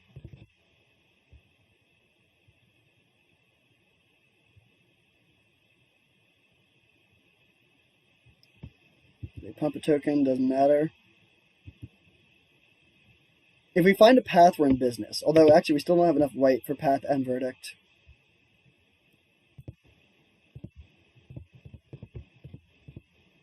And the welding jar is actually putting in work. Frantic inventory is not what we wanted here. Animation module is not something we really care about. I mean, it's like a solid value engine in the very late game, but I think we win the late game. We're trying to beat the board. Okay, so that's actually good because it represents path well. So we cast Verdict. In response, they sack a bunch of things to make Arcbound Ravager huge. And regenerate Arcbound Ravager. Oh! Whoa, okay. So I think that had to be just a misplay. Or like either a misplay or a misclick. They definitely could have just had like a 14/14 Ravager right now. But instead they have no board. They can put a counter on the Llanowar or whatever. Maybe eventually I should just learn what this thing is called. Oh, stupid! Come on, Ben. I really needed to kill that in response. I'm going to do it now because I'm not going to fall victim to the sunk cost fallacy. We could have prevented them from having this 1/1. So I guess that's actually not, like, devastating, but it's not good. I'm going to get a plains and kill this now. And they can't graft anymore, so that's good. I guess another marginal misplay doesn't really matter, but we should have gotten island first and then plains so we could represent path. Now, this is sort of a tell that we don't have it, although I'm not sure my opponent is picking up on these sorts of things. Oh, no. Okay, so, I mean, that doesn't look good, but just having any counters makes animation module way scarier. So we can snap Verdict. They can sack the welding jar, but they might not.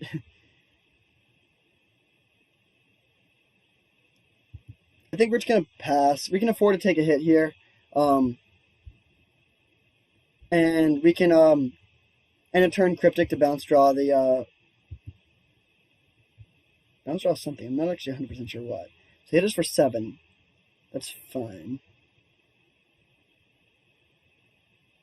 Oh, that actually is pretty good. I think we're actually just going to counter draw on that. Yeah, we're going to do that. So this happens, and then we play Frantic Inventory. Hopefully we can find a path sometime soon. Sort of rough that we still haven't found a single path, even though we've gone through almost half of our deck. So we take 7. They could make it 8 if they want to. They don't. The best draw would be Teferi, little Teferi, so we can bounce the welding jar and then snap Verdict. Okay, another snap is solid. I think I'm just going to pass and snap Cryptic. And then get it back, get Cryptic back again with the Mystic Land. I'm forgetting what all these cards are called. So this doesn't matter. At this point, we're just tapping their team every turn until we kill them, is our plan. Or kill their team, not them. Their electrical is quite healthy. Ancient Stirrings, that's fine. We'll just counter whatever they get if they get something we need to counter. Inkmoth Nexus, well, we can just field that. That was actually fine. So, 5, 6, 7. So, yeah, this is fine. So we field this. Best case scenario was they animate and regenerate, but I'm not surprised they didn't. And then we rebuy our Verdict.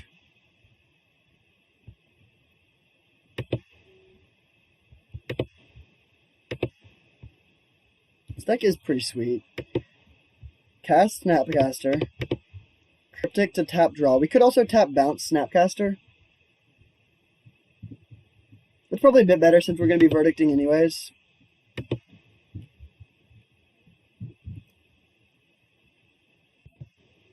Return target permanent, tap all creatures. And we know they can't disrupt this because they have no cards in hand. We need to be somewhat wary of clock here, but I think we should be fine. I mean, they didn't have lethal, so we could have... Oh, no, they did. We could have chumped Snapcaster, but that doesn't seem great. So, we cast our Verdict. They sack the Welding Jar to regenerate this. Oh, or maybe they just don't know that they have a Welding Jar. Mana Leak, actually, it looks dead here, but it actually could be good because they have a lot of X spells. And they don't really seem like the kind of opponent to play around an X spell or around a Mana Leak. So we'll opt looking for a Planeswalker. Ooh, that is also good.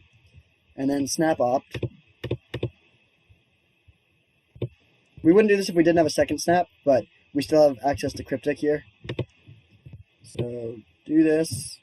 Alright, Snapcaster Tribal. That's awesome. So we will cast that.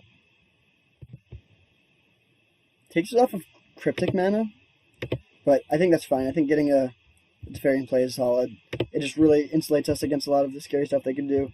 And we'll just go for another snap opt if they don't do anything. Looking for... Okay, looking for Jace, Teferis, more paths, frantic inventories. There's ways to, like, draw a lot of cards and have a lot of options. That can get something back, but we have limited mystics, so we want to save them. I think I'm just going to hit with these and then bounce one of the snaps.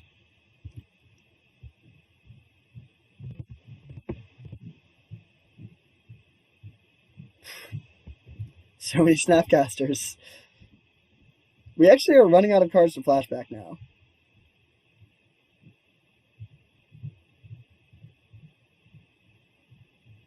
I think I'm actually just going to blow the Cryptic, even though I don't love doing that in general. Just bounce draw and, like, basically any permanent. Doesn't really matter. Actually, I guess we can hit the animation module and the next turn snap force of negation that. Because that is one of their ways to, like, grind in the late game.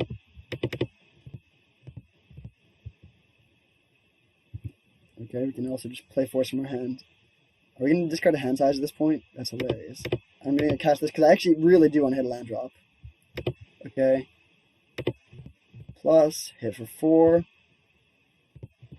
At this point, I will discard a Mana Leak because, well, yeah, I will. No, I mean, I'll discard a Force, actually. Their scariest card by far is Walking Ballista. So they did Flood, so there's that. But they also misplayed so bad. They played this Welding Jar on turn 0, or on turn 1, and have just not done a single thing with it since then. Actually, I'm just gonna force pitch to Teferis. Hold up Snap Cryptic. Oh wait, we don't even have Cryptic. Hold up Leak, Snap Leak. I don't know. We're gonna win this game. Sure. We'll just pass this.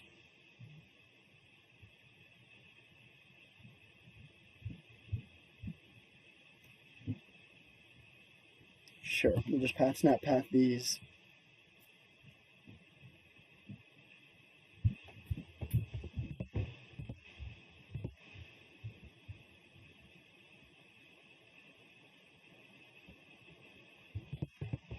So we don't quite have lethal, but we have lethal in 2 turns, and I mean, yeah, there's not really a way we lose this game at this point. We have a leak, snap leak if they somehow play a massive Walking Ballista or something. We could rebuy, I guess, Frantic Inventory if we wanted to, but I don't even think we need to do that.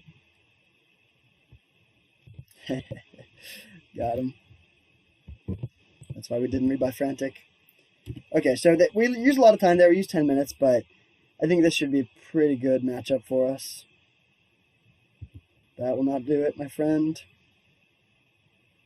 It does look like they're on the timeout plan at this point, which is always sad to see that people do that. It's just stupid, but people do it. There's nothing I can do to stop them here. Alright, playing around Mana Lake now, but can't play around Cryptic.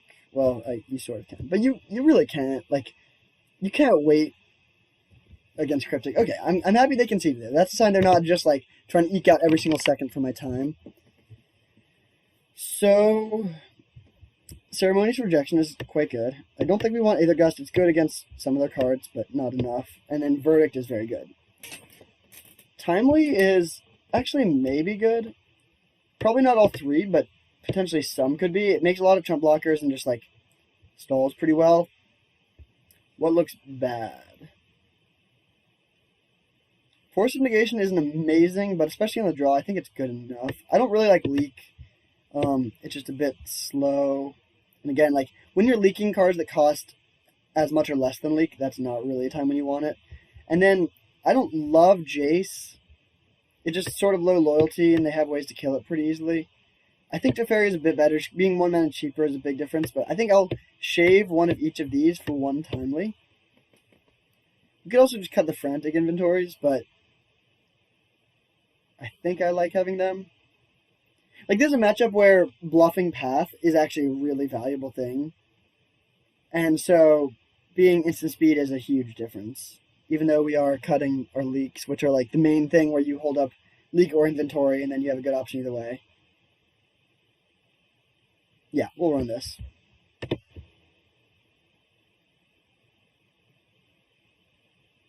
I could imagine an argument for more Timelies, especially on the draw, but I think this is fine. Well, our hand doesn't really do anything, but it has a lot of ways to find things that do things, so we'll keep. Like one path, and we can like cast 2 paths, and that's pretty sweet.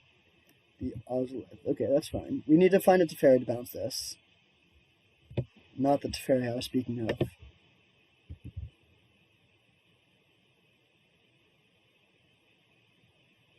Okay, tap land is very good for us there. Hopefully they just pass. Nice. So I'm just going to fetch Basic Island and opt, looking for land, path, or verdict. Oh, that's like the worst land. I actually think I'm going to bottom this. That could be greedy. Okay, that's good that we drew a land there. Alright, yeah.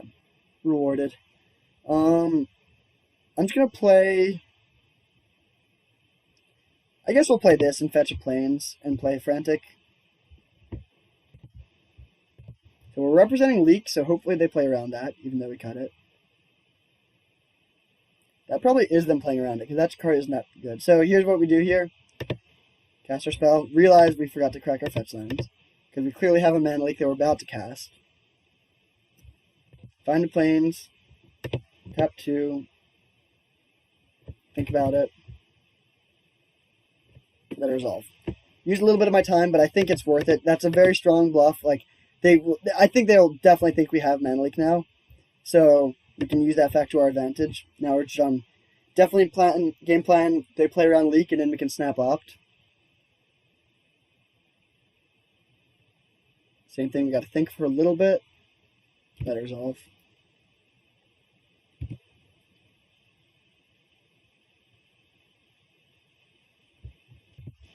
Snap opt. Hopefully they graft onto us.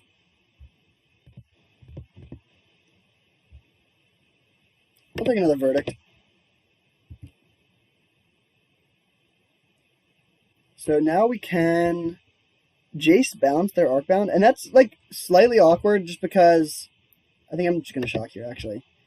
Slightly awkward because they get Ozlith counters and then they can replay it and get more Ozlith counters. Actually, I think I'm just gonna brainstorm actually. We don't need to bounce this. That doesn't accomplish that much.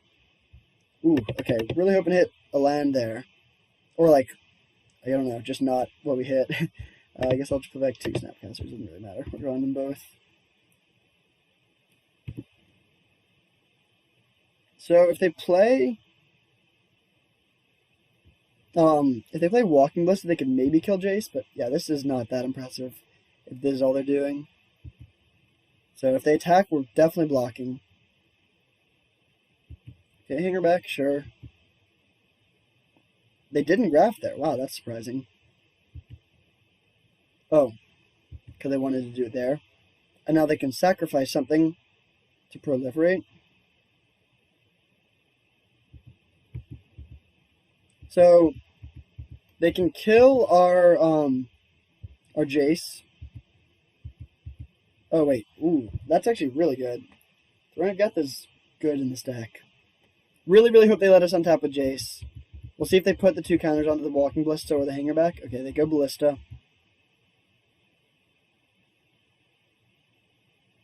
So they will just kill our Snap and our Jace here. Alright, yeah, that was a pretty good turn for our opponent. We have 2 Verdicts, so that's nice, but their Ozolith is sort of going to go off now. They'll get to put 4 counters on it and then put them all on one of the Hangerback tokens. So, yeah, I think we do just need to Wrath here, though. Oh, wait. Yeah, this works. So we Wrath. They get 2 1/1s. They only have 2 cards. Wow. That's good. So they'll have a 3/3. Or no, they'll have a 5/5 flyer and a 1/1 flyer hit us for 6. But then we can Wrath again, and we can Wrath while holding up Ceremonious Rejection. And then they'll, like, hopefully they'll have a turn where they try to put, they, like, have a creature that they play, and they try and put a million Ozolith counters on it. But we can Ceremonious Rejection, and then Teferi to bounce the Ozolith.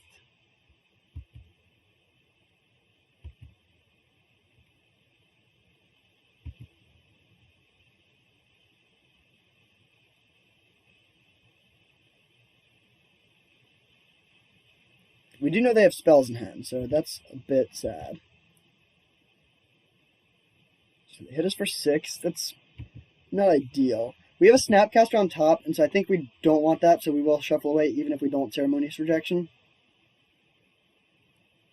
We could just get back the Verdict.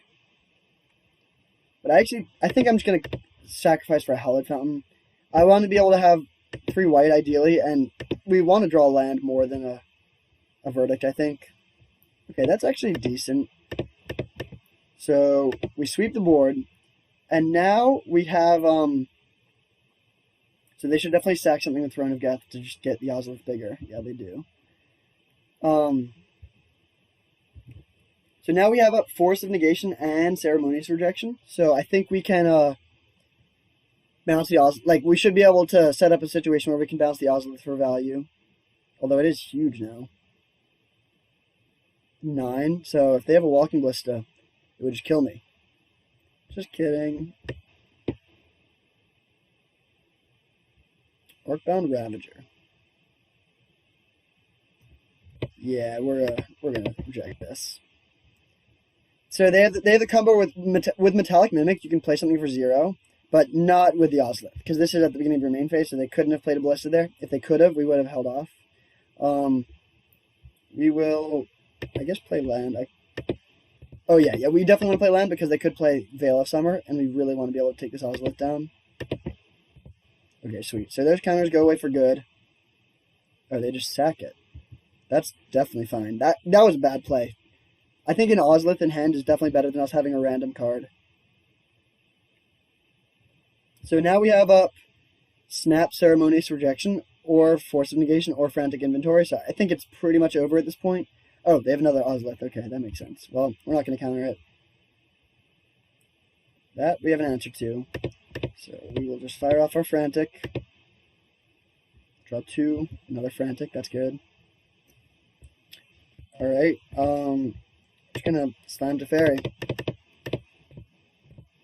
Still have up Field of Ruin because of the untap.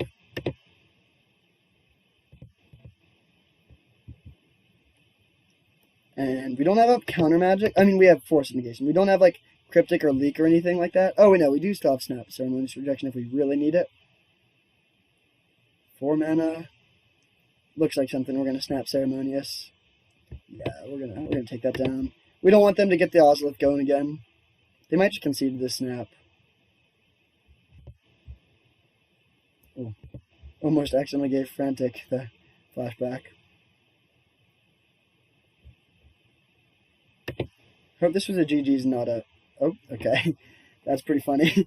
I was going to say, I hope this is a GG's and not a salty thing, and it was a salty thing.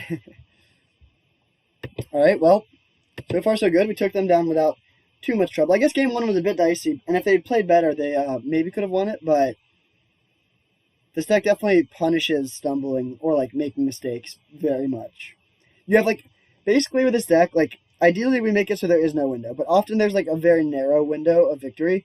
And if they don't win in that very narrow window, then it's just over. And sometimes that narrow window is like 20% into the actual game. Like for that game, it was over for so much of it, but it still lasted for a while because we just take a while to kill. But yeah, if you miss that narrow window and don't sack your welding jar at the right time, then it's very, very hard to keep going.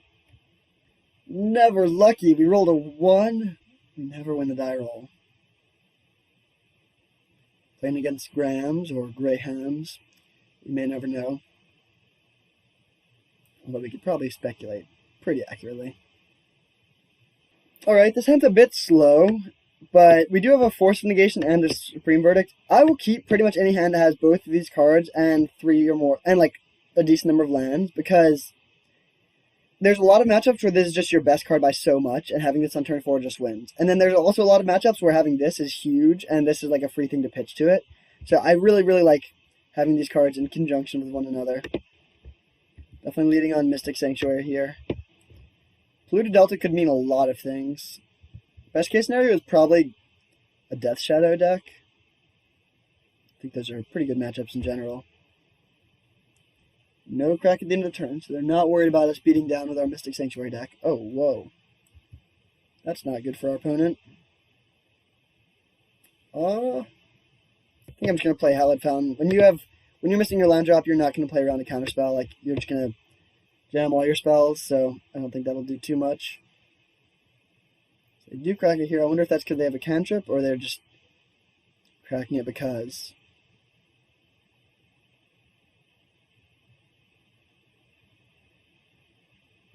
Okay, so they are playing a spell here. We'll see. Well, there's a good chance we'll be force pitching Verdict here. Or it'll be something we can Teferi. Like, if this is just a Jace Prince Prodigy, that would be so ideal. Oh, is it Thoughtseize? Oh, no.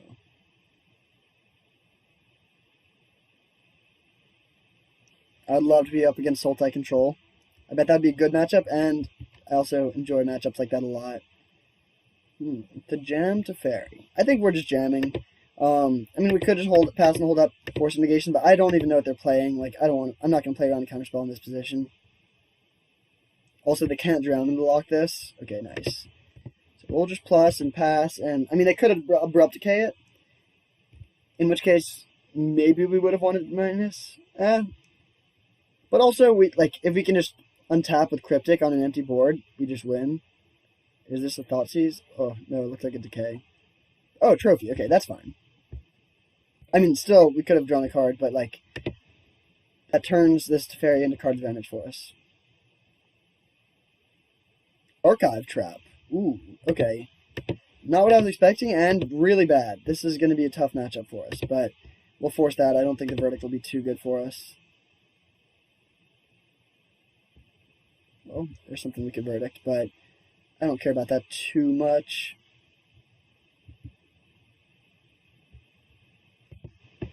Well, this is actually just an absolute nightmare matchup. I don't think, like... Yeah, there's not really any way we could win this. I think this actually might be the single worst matchup in the entire format. I realize that's a pretty aggressive statement to make when I've never played it before, but, like, we're so light on win conditions. We don't have...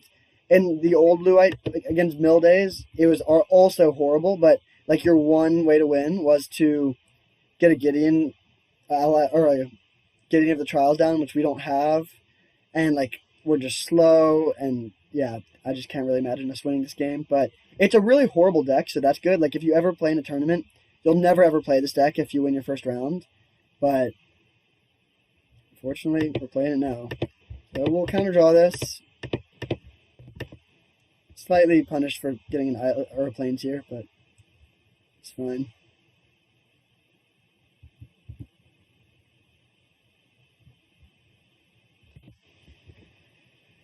Alright, what is this again? You have to have 10 or more cards in your graveyard. Okay, so we have 7. That's a ways away from being active. But we just aren't doing anything. Like, we can keep on counting their spells, but every single draw step just helps them. Visions of Beyond as a cantrip? Sure.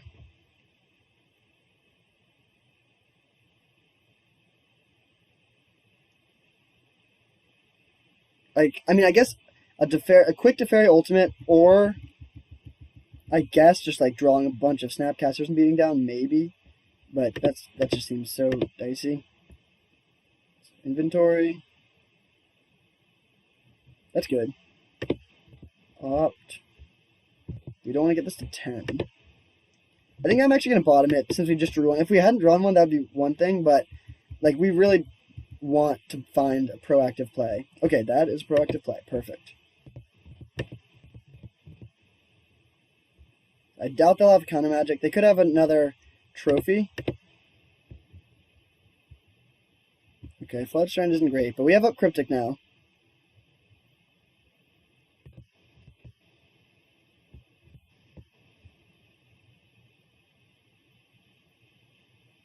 So right now, Teferi is not gaining loyalty, assuming they attack him, which they definitely will.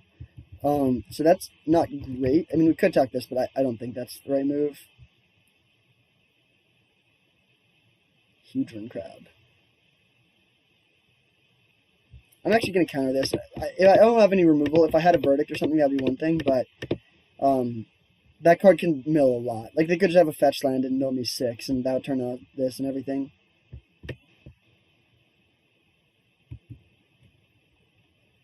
Okay, Jace is sweet. I think that should lock it up. So, a lot of doom and gloom for me to say that we won it so quickly thereafter, but we're going to fetch, get a Mystic, get back our Cryptic.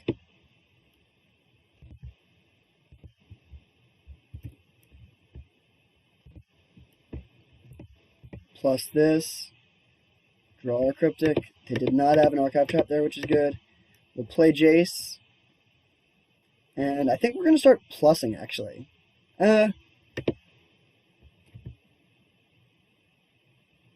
Yeah, I'll start plussing. Trophy, we will bottom.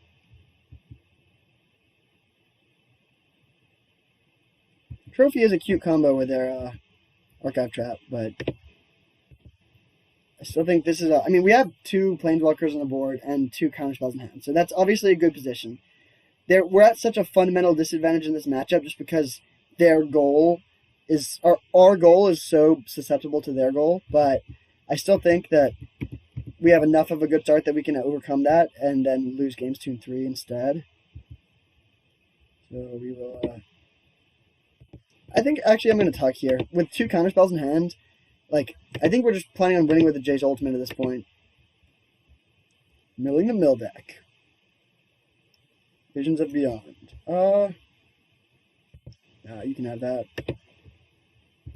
I mean, it's sort of like a wash. We could just bottom that, and then it's basically like we just saved them 1 mana, so might as well not do that. I wonder what their cards in hand are.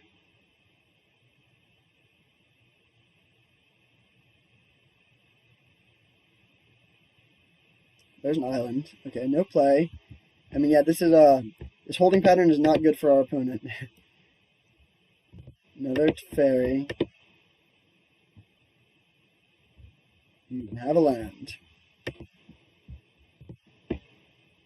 Not going to start attacking. We're not going to win. I mean, we could attack, and that would be reasonable. If we had only one of these Planeswalkers, I think it would be smart to attack.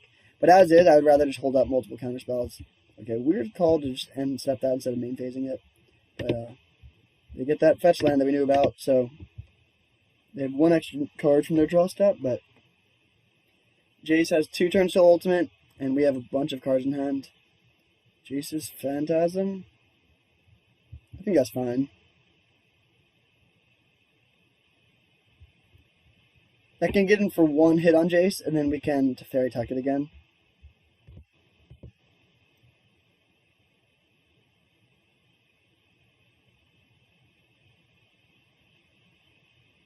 Hopefully we find another counterspell. Okay, Snapcaster is a good one. We'll play this so that we can find a, like, rebuy something if we need to. They know about our Cryptic, obviously, from that. But I think we're in a pretty solid position. You can keep your Overgrown Tomb, my good friend Grams, or Grahams.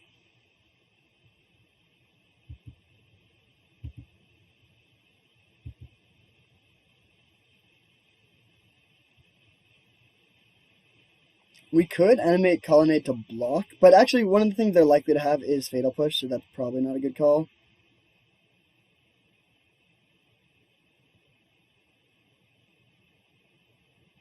Yeah, I'll let this Jace fall down. Like, it does add 1 turn to our ultimate clock, but I think that's fine.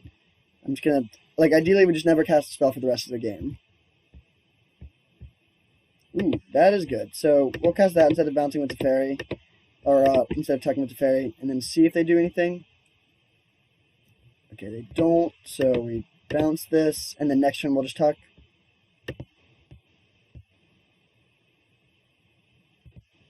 Like, our opponent is not really doing anything. Huge run crab. You can have that too, that's fine. I mean, like, it could mill me a little bit, but I think, like, when we're about to ultimate a Jace, them milling us for 3 to 6 is not going to make the difference. They're saving the Overgrown Tomb, so they were waiting on the crab. You get your value now. Well done. That resolves.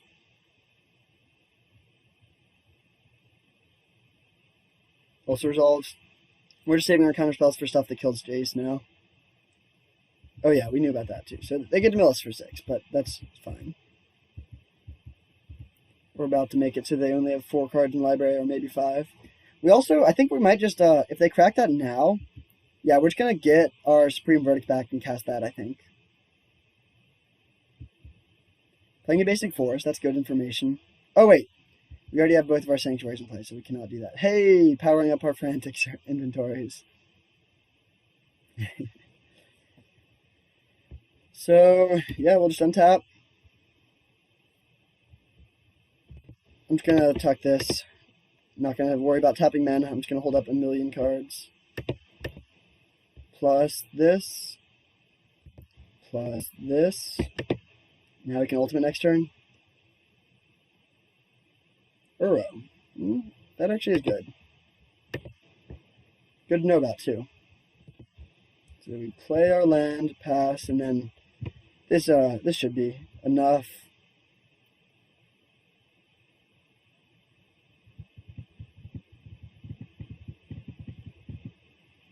Okay, I mean, they can mill us for 6 again.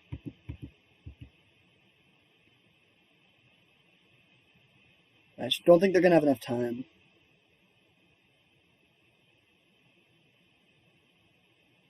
Also, if they crack this now, I think I'm just going to snap path the crab in response.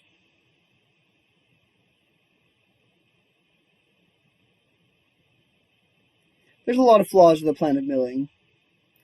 One of which is that it does fuel opposing synergies a lot of the times. I mean, our deck is less of that than most, and especially like our biggest payoff for that, Frantic Inventory, sort of just helps them, but yeah.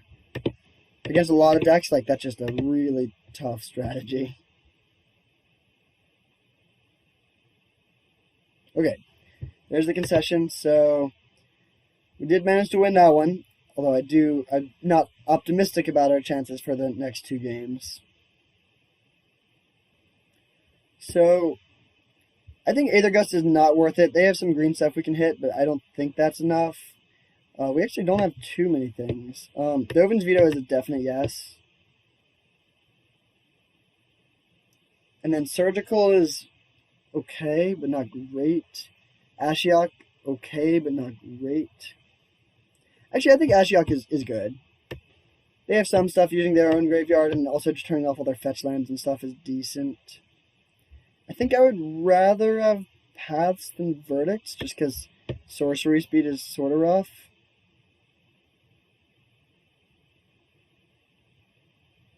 I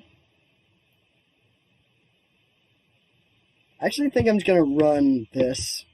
Run 64. I don't want to go higher than this because I do want to make sure we draw lands. And on the draw, this could be dicey. But on the play, I think... Or on the play, rather. But on the draw, I think I'm okay with this. Like, this isn't a matchup where there's one card that we, like, really, really need to find as much as possible. And just having a few extra cards can make the difference in a close game. I'll do this. My biggest concern is that it does, like, mean effectively we're running, I don't know how many, but fewer lands, but got land, so it did not get punished. And this hand is actually amazing. We do have multiple fetch lands, so their archive traps will be able to hit 13 pretty consistently. But Ashiok and Teferis are both very strong.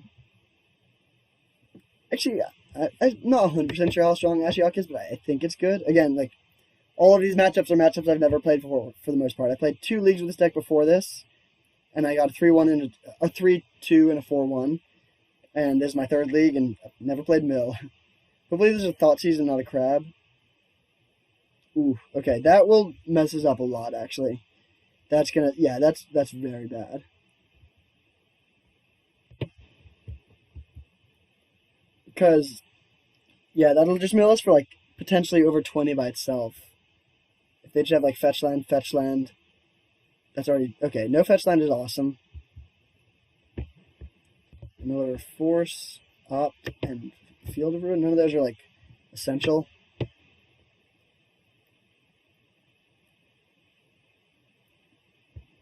Surgical, okay. Well, they can see that we don't have anything here. They could also archive trap us now.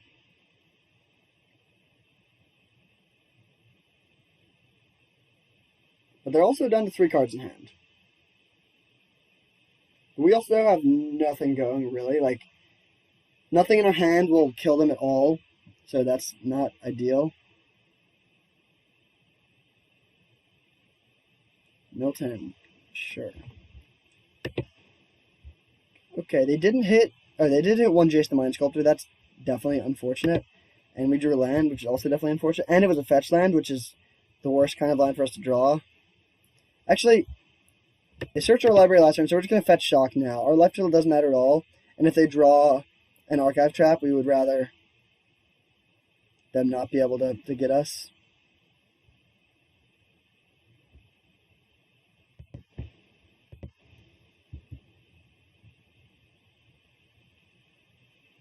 We have a Mana Leak, but still can't deal with this crab. Stop milling our good cards. We just have a million lands in play, and you keep on milling spells. Oh, come on.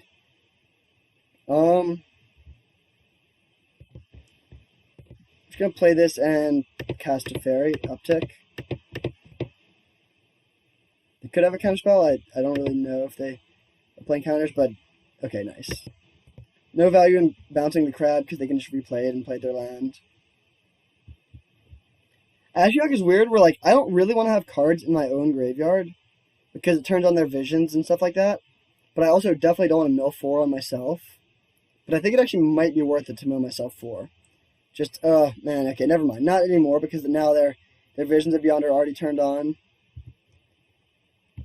That sucks that it was a fetch land. We could have, like, if they had a non-fetch land, this would have been fine. But because it's a fetch land, also they just drew it because they would have played the fetch land before. Hopefully they don't have the visions.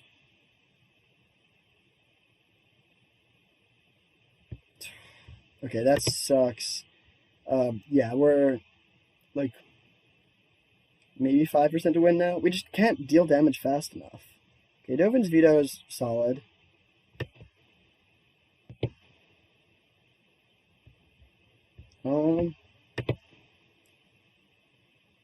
Do I want to fetch? I think I am going to fetch in their upkeep and put something on top. It keeps our library neutral. And oh, wait. Ooh, I don't have enough islands to put something on top yet. Okay. Yeah, this just sucks. I hate playing this matchup. I just can't do anything to pressure them. Veil of Summer. I feel like I should probably counter this, even though it's not great.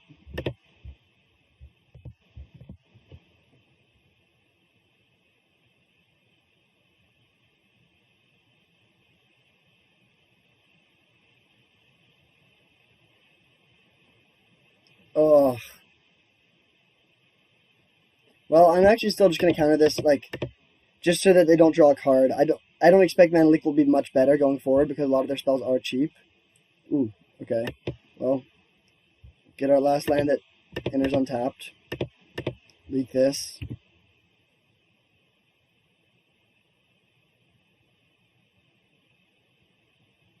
I mean, yeah, I just hate this.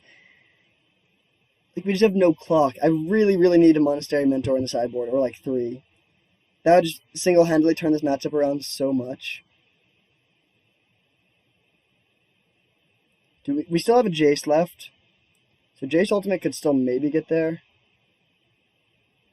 Okay, yeah, we're dead. Alright, well, that sucks. I mean, yeah, not much we could have done, I think. Maybe we could have played better, but, like, that's just a matchup that you're not going to win. I mean, Celestial Purge hits Ashiok, but that's it.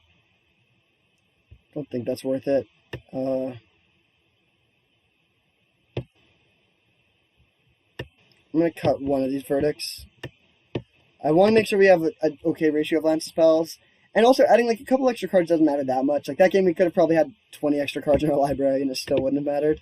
Because we just had, like, nothing even close to the start of a 50-turn clock. So, we'll keep. Yeah, we'll keep. I'm just going to fetch right now, because if they draw an Archive Trap, we don't have a counterspell for it either way. And, this just gives them one fewer draw. Like, now if they draw an Archive Trap on their first turn, they can't get us. But they probably have one.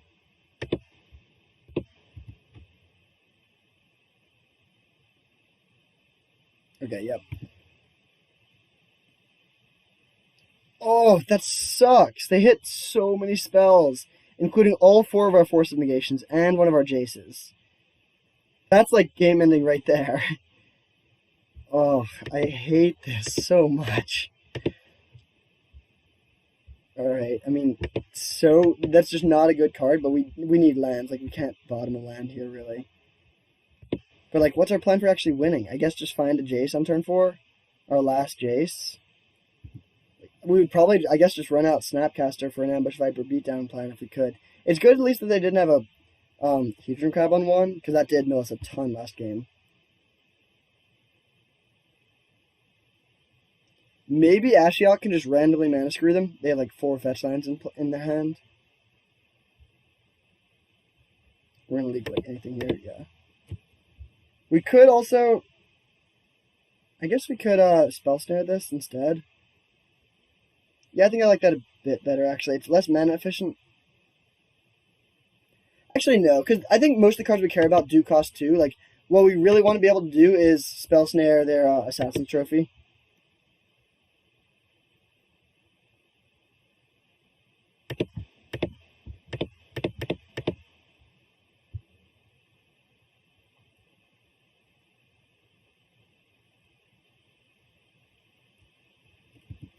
So do we play Ashiok or Teferi first? I think I like, yeah, we're just going to get the Ashiok down. Hope to hit some fetch lands. Like, they are going to try and save their fetch lands in general, so the fact that they went for the Polluted Delta there is a sign that they probably have no other non-fetch lands in their hand, at least no other untapped non-fetch lands. Okay, we milled a bunch of creatures. Actually, we milled some decent stuff.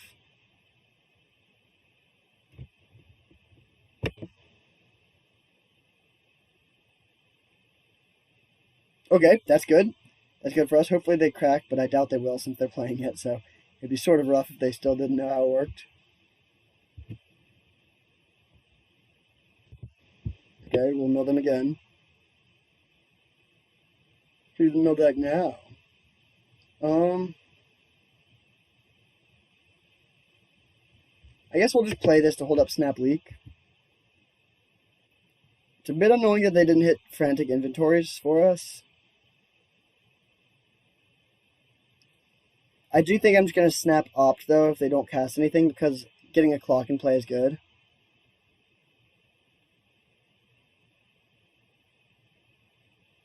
Alright, I will certainly be leaking that. That's a big creature.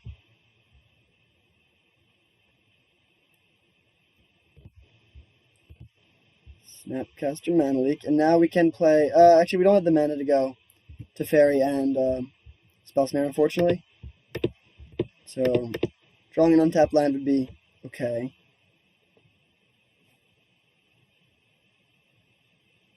Alright, no land that does anything, that's good.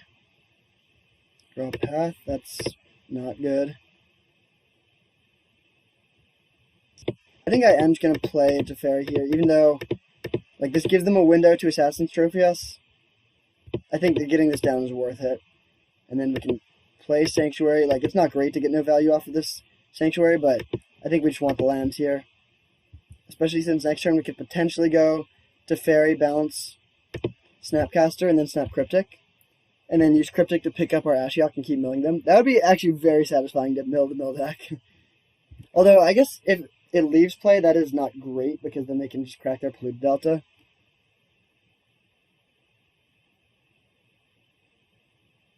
Orb. Okay, that's fine. So they mill us for 4. But then they mill themselves, which could be relevant. Let's see, what do we hit? Oh, wait, 5. I forgot about the snap. They hit an inventory for us. 2 inventories. Okay, Dovin's Veto is nice. I think we actually should just bounce this, even though, like, we are sort of trying to mill them. Like, we want to attack the Snapcaster every turn, and I don't want to just continue milling myself, and we have multiple counterspells that hit it. Basic Plains is awkward because we can't Snap Cryptic with that, but it's not the end of the world. Okay, hitting an Uro is good, I guess.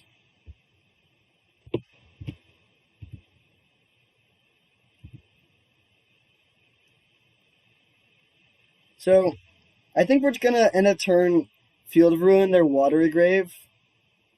We know that they can't get us with the Archive Trap because of Teferi, and I think that, well, first of all, it could cut them off of color, or like just make their mana colored situation worse. And secondly, it fixes our mana, just gives us enough blue. Worth noting that, what was I going to say? Oh, yeah, they can still search with Field of Ruin. This only prevents them from doing it. Okay, so that we will have to Dovin's Veto here. Yeah, this says, spells and abilities your opponent can control can't cause them to search. Another Visions? Are you kidding me?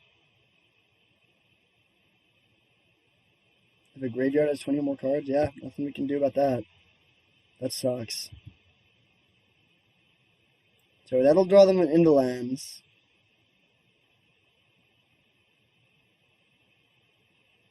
Yeah, there's a Tomb, but no play. That's good. So we're going to hit the Tomb.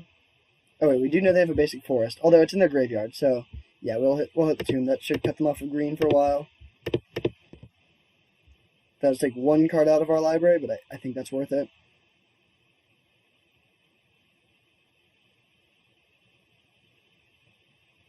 I would love to draw another Ashiok. We do still have it in the deck. Also, Colonnade would be good. Or Jace. Or Cryptic.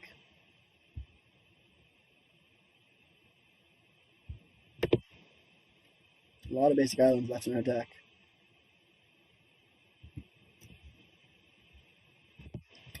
That is not good. That's for sure. So, hit them for 2. And then, yeah, we're a long way away from picking up our Ashiok, so that's pretty bad. Yeah, I mean, I can't really imagine a way we win here. Like, they just have so many cards in hand now, so they'll have lands. And we have 1 Spell Snare, but that's our only piece of interaction.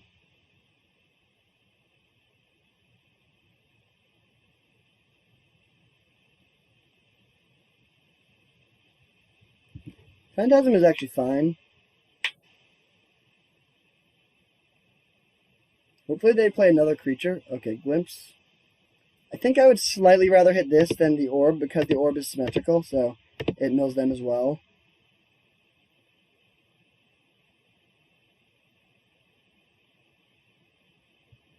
So, I am going to fire this off on their Water Grave end of turn. Again, like, I still don't know if we're on primarily the mill plan or the damage plan. But just pressuring them on both fronts is good. Like, this takes 1 card out of both of our decks. I think that's okay. Alright, at this point, I think I'm just supposed to path. Even though, like, this is sort of completely giving up on the mana screw plan. But I think at this point, we have to do that. I was hoping there was a chance they wouldn't have another land, but they did. Okay, I'll cast that because it could help me find Ashiok.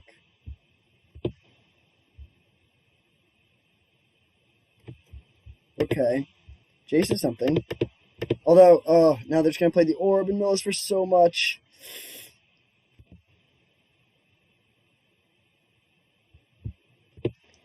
How do we win this game? We could just Teferi bounce our snap and pass, and then hold up counterspells. I think that's worth it. I don't think Teferi will do too much for us. And this also gives us a way to find, to pick up our Ashiok ideally next turn. I wish this could make target player draw cards.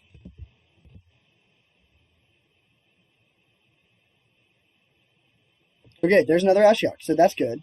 We'll wait this turn and just hold up Snapcaster on their orb if they go for that. We also have we have up snap anything really. Hedron Crab. Oh, that just sucks.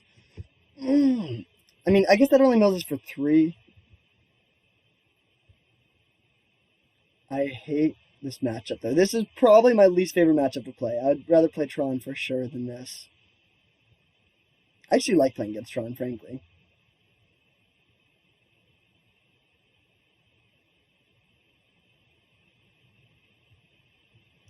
Yeah, I think we need to counter this.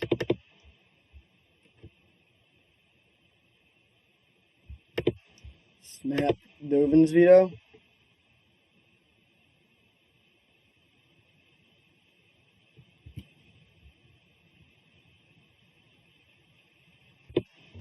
If they have another one, you got me.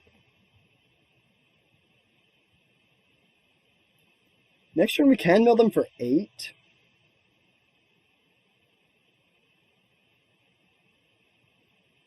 We can kill the crab. So it's a little bit awkward because we want to use this Ashiok's last ability and then play our new one. That would give a window where they can use their Pluto Delta. So what we're going to do is attack them and then Verdict to kill the crab and then use the Ashiok.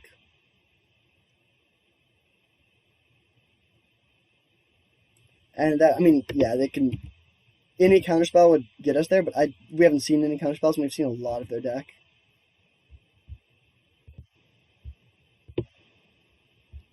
So, cast this. We still haven't gone through any colonnades, I think. Oh no, 1 colonnade. Okay, we've gone through 1 colonnade, and that was the only Snapcaster, so yeah. So that's good. Alright, you can use your Pluto Delta if you want, but that does also take another card out of your deck. Okay, that's a Assassin's Trophy down, that's good. Oh no. Oh well, they would correct this in response either way, but hopefully they don't have the counterspell. Down to 4. Oh, they could just be Assassin's Trophying us. Abrupt Decay. Okay, that's not great, but they are down to 13 cards. But I still think we're probably behind from this position because we have like no mill left and their deck is built for this position. Although luckily we know they have a lot of Veils of Summer, which won't do too much. Pluto Delta is not a problem.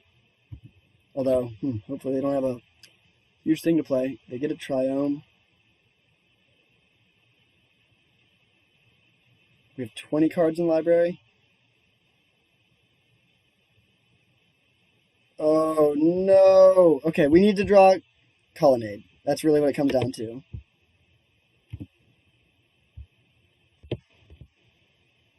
They did not hit a Colonnade, they did hit a Snap. So that's bad, but we still have Colonnades left.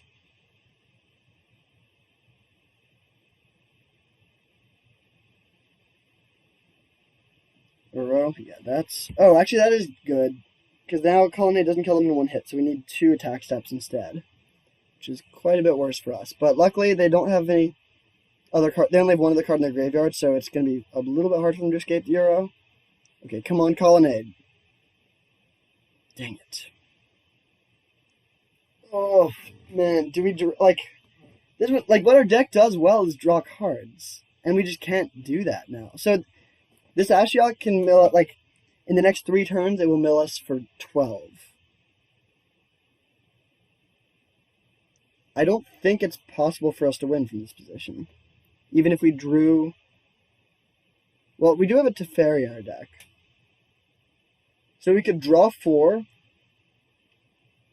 with Frantic Inventory and draw Big Teferi and Colonnade. Do we even have enough mana to cast that? Yeah, we have exactly enough.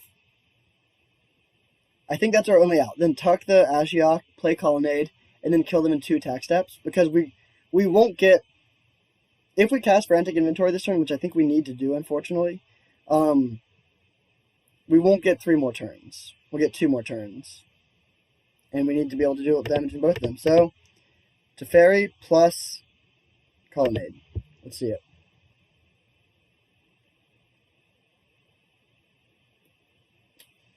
Right. This is not my graveyard, that's my exile. Well, I mean, yeah, we're just dead then. I guess I'll brainstorm. Still looking for Colonnade.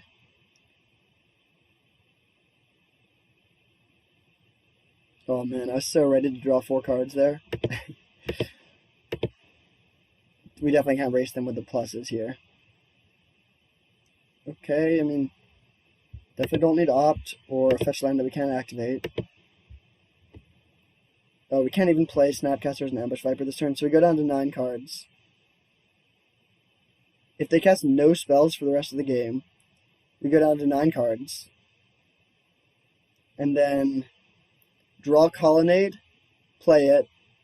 We go down to 5 cards, hit them for 6, and win. So we can beat them having no spells if we get lucky.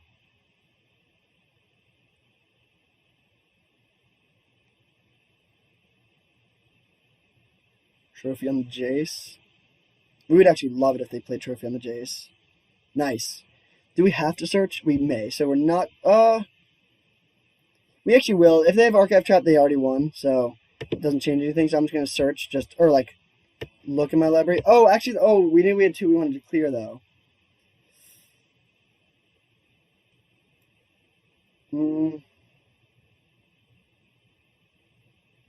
I guess I'll leave them in my deck. But that was stupid. That was really bad.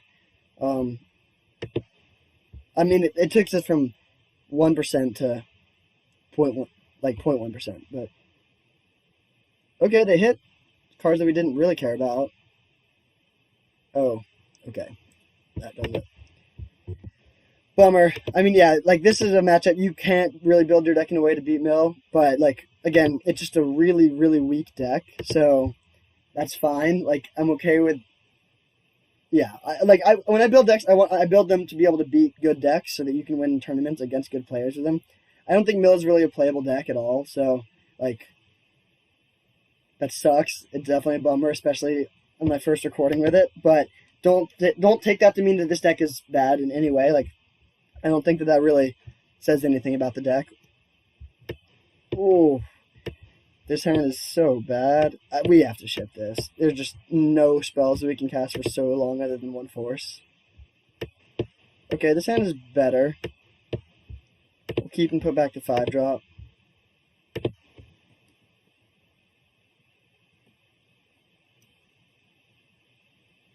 Like, if you play literally 1 Tarmogoyf, they just can't beat that. I don't think it's possible for them to be 1 Tarmogoyf. But, like, against a deck where, like, your way to win is by drawing cards, it works pretty well.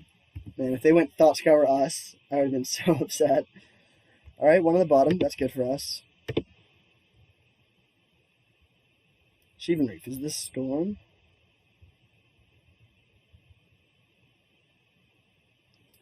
Does appear to be Storm. And this could be tough in this game, where we're on the draw and they just go turn 2 dude, but I think it should be a reasonable matchup overall. Having all these forces is certainly good.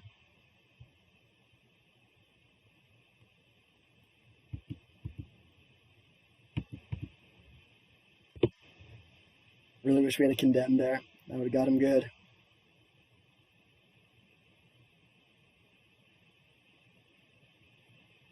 I am gonna counter this. I wish I had a Supreme Verdict, but don't want them to have 2 cost reducers, especially because like I'm just hitting this for 3 every turn. Could be a real threat at a certain point.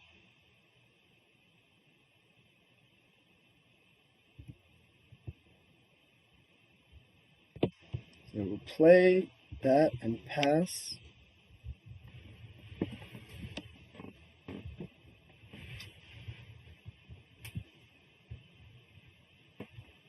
Okay.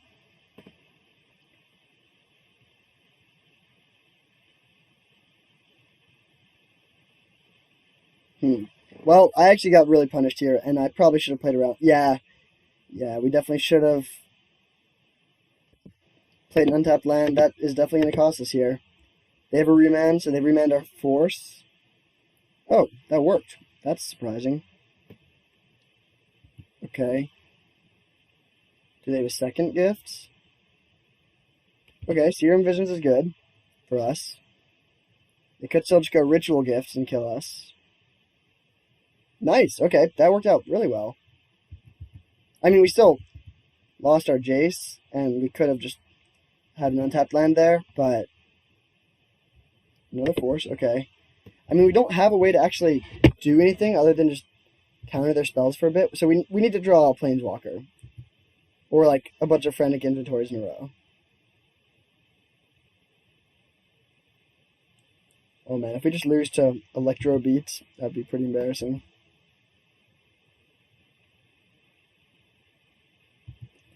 Not gonna counter Slight. Nor Serum.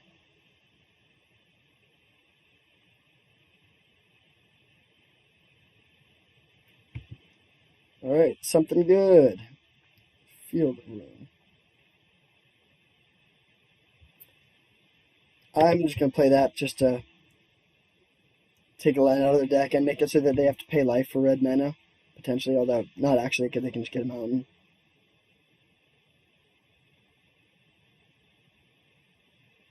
No attack, that's interesting. I don't really want to tap out of having 3 mana up, actually. I really don't want to pitch a force to the force. Okay, I am gonna... It's such a high chance they have a Teferi or gifts. But I think we're not going to win by just playing Drago, so... I think this line will lead to a loss, but I think waiting until like we have 2 extra lands or something would definitely lead to a loss. So they played their gifts here. That resolves. Our hope is that we untap 2 lands, so we'll have 3 mana for a force. We're really hoping to draw another blue card and have double force up. And if we do that, I think we're actually okay, maybe. I mean, they still have a cost reducer and they just resolved a gift, so probably not, but it could happen. So we're gonna... I think we're just gonna... Passing the Flames we definitely want in their hand because we're forcing it either way. So I think I'm just gonna take the Better Ritual and the Manamorphose and just hope that 2 forces, one on the Passing Flames and one on whatever else they play, is enough. Okay, really good that they... Oh, we could also tuck this.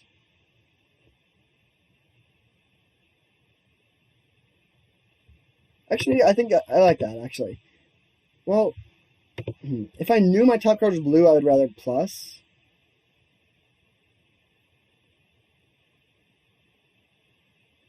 They could just have another one very easily.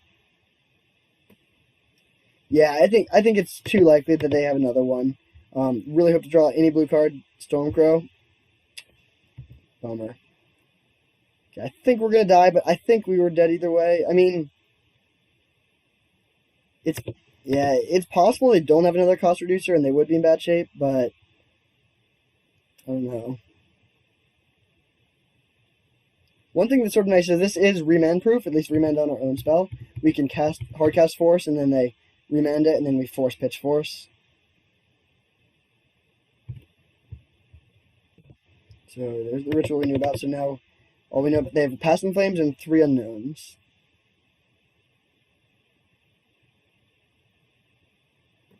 Okay, Passing Flames and 2 unknowns. Be another ritual, please. Okay. Cast this. Hopefully they forgot that this exiles. Okay,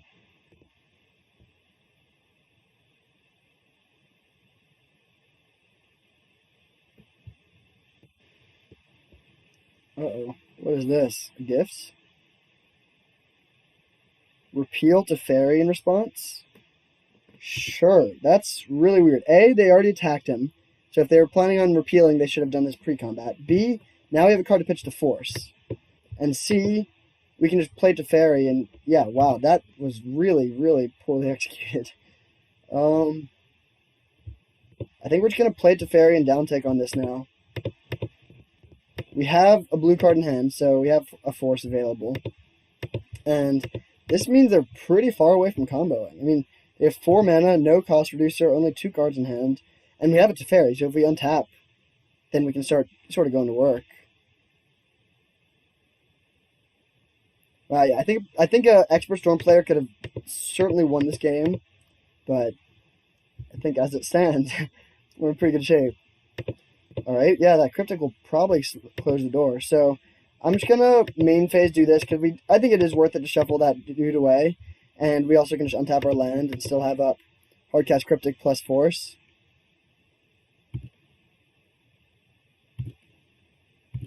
And then we can rebuy a Force if we want, which we probably will do. Sure.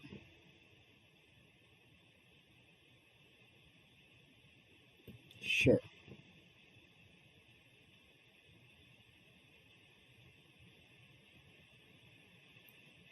All right. This seems pretty good. We're going to take our draw step first, and then we can have a little bit more information. Okay. Having drawn a land, we definitely want to just put a Force on top.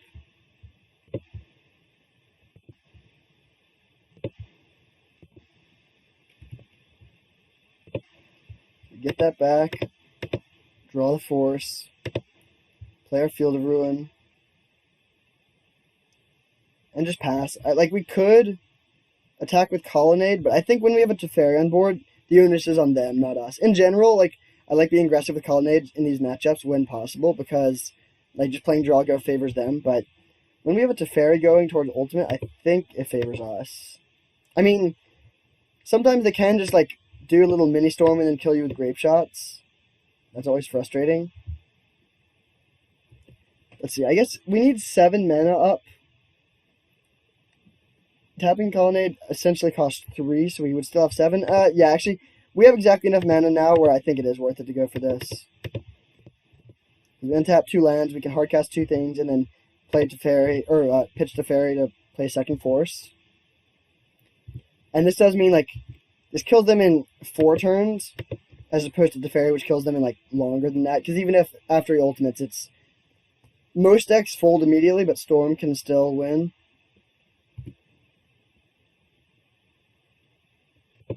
Ooh, okay, well, you could also just hold up a million counter spells.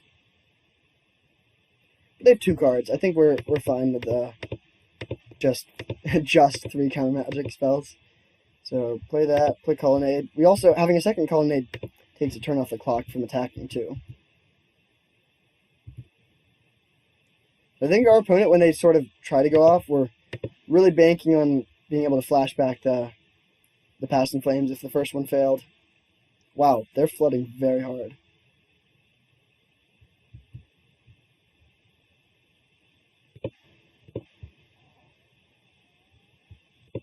Oh, let's see. We tap 6. We're 1 mana shy of being up. Nah, no need to Teferi here. We're just gonna keep on beating down and holding up as much mana as possible.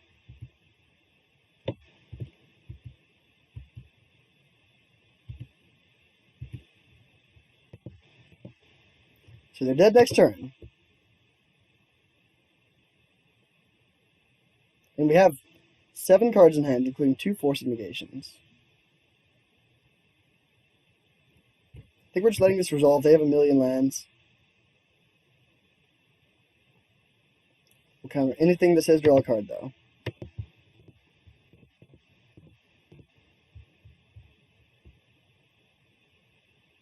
Alright, so that was a weird game. Doesn't really feel like we should have won, but then as it turns out, it didn't even end up being close. So, weird situation, but I guess I'll take it. So, winning game 1 against Storm is always nice. So, Surgical, Ashiok, and Dovin's Veto all look good. What doesn't look good? I don't love paths. I think I would basically just rather have Verdict. I think I'm going to do this, actually, because, again, it pitches to Force of Negation, and it's good against Empty the Warrens, and giving them lands is, like, not great. Maybe we want one path just to have access to with Snapcasters and stuff. I think Teferis is medium. It's good against Remand, but not too much of their deck. And then I think I'll trim one of each of these planeswalkers, just because I don't want to have too many sorcerer speed cards. Yeah, I think this seems reasonable. This is a great matchup for Frantic Inventory. A way to, like, gain advantage for cheap at instant speed. Alright, great hand. I mean, lots of ops, but that's pretty good, I think. Gives us a good chance of finding our one Surgical Extraction, which is probably our best card in the matchup. Especially with 4 snaps.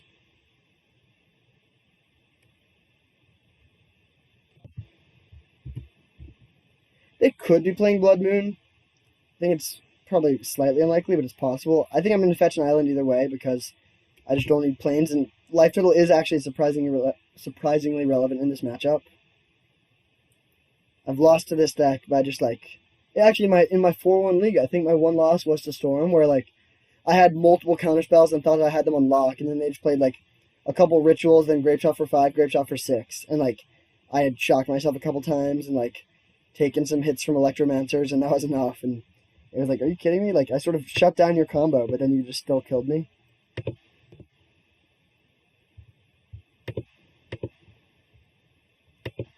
So we're looking for Force of Negation. I don't think we want that. We want to be able to fetch that later. Ooh, nice. That is the other thing we were looking for. So here, I actually think we are going to shock, even though I just said I don't want to if avoidable, because I do want to be able to have double white available for Empty the Warrens.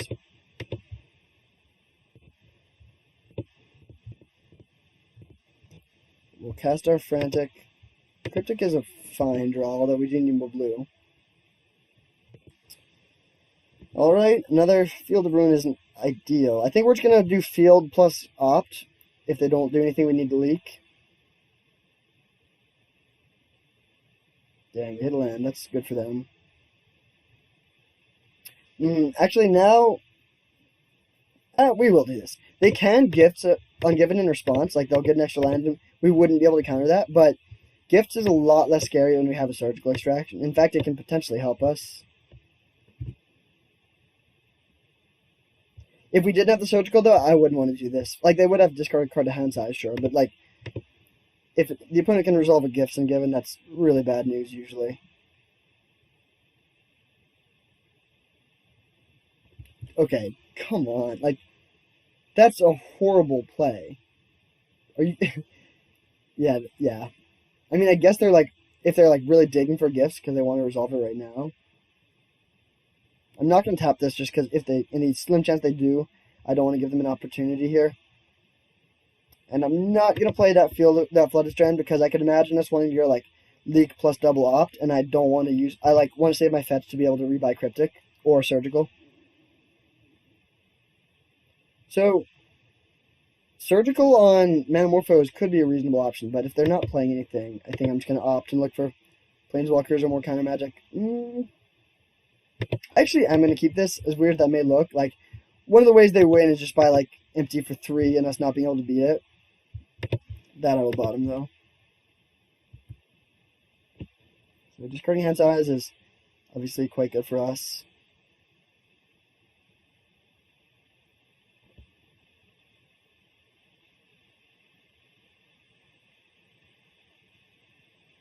Pitch a Manamorphose. Okay. So I definitely disagree with playing Manamorphose in your own end step. I also disagree with going to discard when you have Manamorphose in hand. So we are going to play this land just to hold up Cryptic plus Spell Snare in case that comes up, or potentially even Leak plus Dovin's Veto plus Spell Snare, but I don't think that'll matter. Okay, so they're going for... Yeah, this is fine. We're just gonna leak this. Yeah. I mean, like I said, I don't... It's fine if this resolves, but if we can just tag it with a mana leak and still be holding up double counterspell, I think that's worth it. Hopefully we can find an Ashiok sometime soon just to clear out all the stuff in this graveyard. Alright, so we will snare this. And then I potentially like... Okay, first of all, do we want to rebuy a leak? I think we do. And second of all, I think we want to... Actually...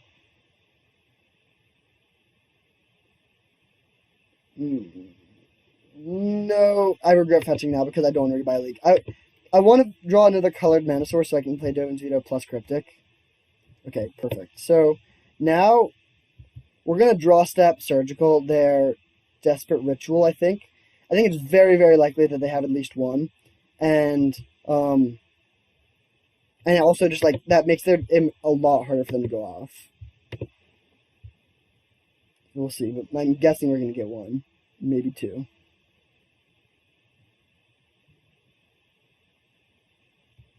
Okay, so there's one. We also, it gives us a lot of good information. You always want to make sure you get the one that you're taking from their hand. Oh, they have a Crackling Drake.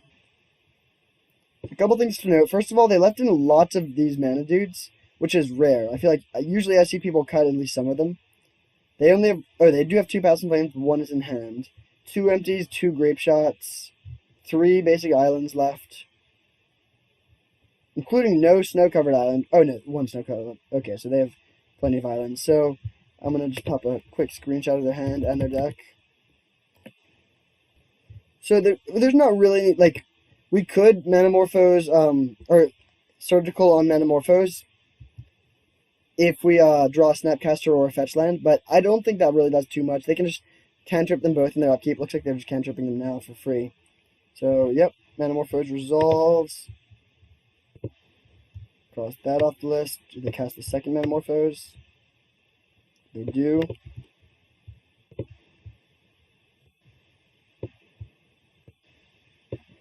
They have a Remand, but that doesn't work against Dovin's Veto.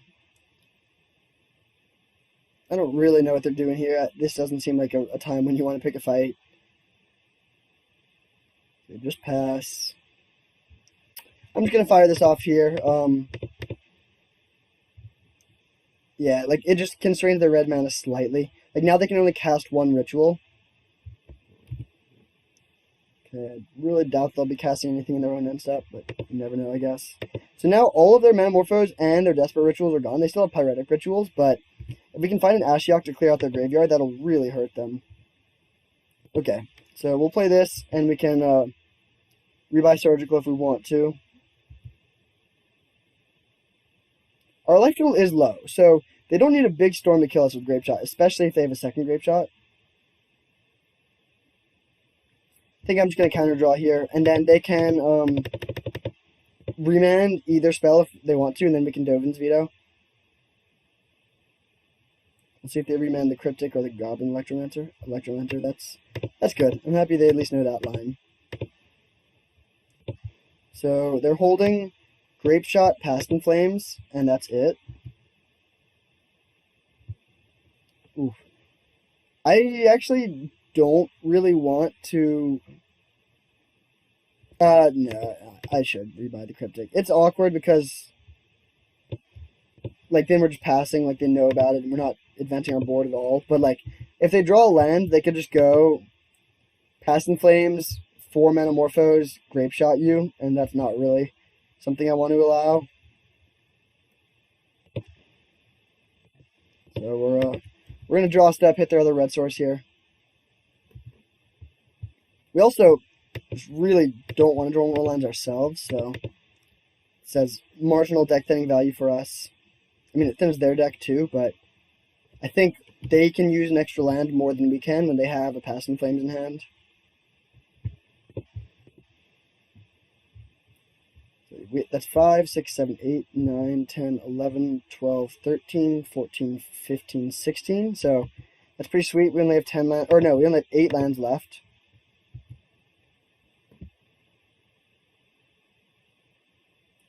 Unfortunately, they do know about the Cryptic, so we can't really surprise them.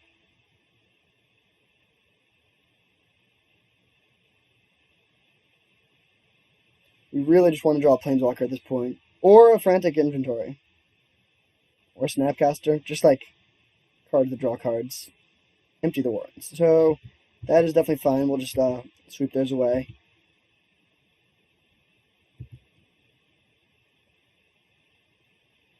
Nice. We don't have enough for Cryptic plus Verdict plus Teferi. So I think we're just going to Verdict and take 1 turn off of playing Teferi. And we're going to keep a fetch land in play as long as possible because just being able to rebuy that Verdict at a moment's notice will be nice.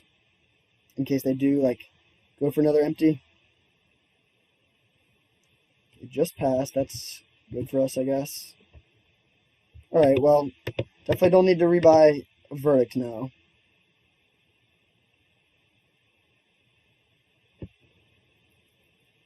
If they remand this, we're just going to let it resolve. Mystical Dispute. That's worse. I think I am going to pay, though. That's a good play by the opponent, though. Like, it's probably not going to get better than that. I mean, it's also just going to be a sorcery from now on. So now I'm going to just Teferi minus. They can Grape Shot it down if they want, but first of all, hitting a land would be amazing. And second of all, if they do... Okay, no land is a bit sad, but we'll just pass now. Oh, we can...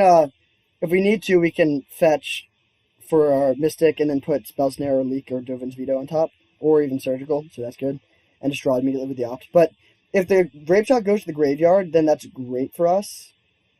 Okay, so yeah, we're just gonna counter this. Get Mystic Sanctuary, put Dovin's Veto on top.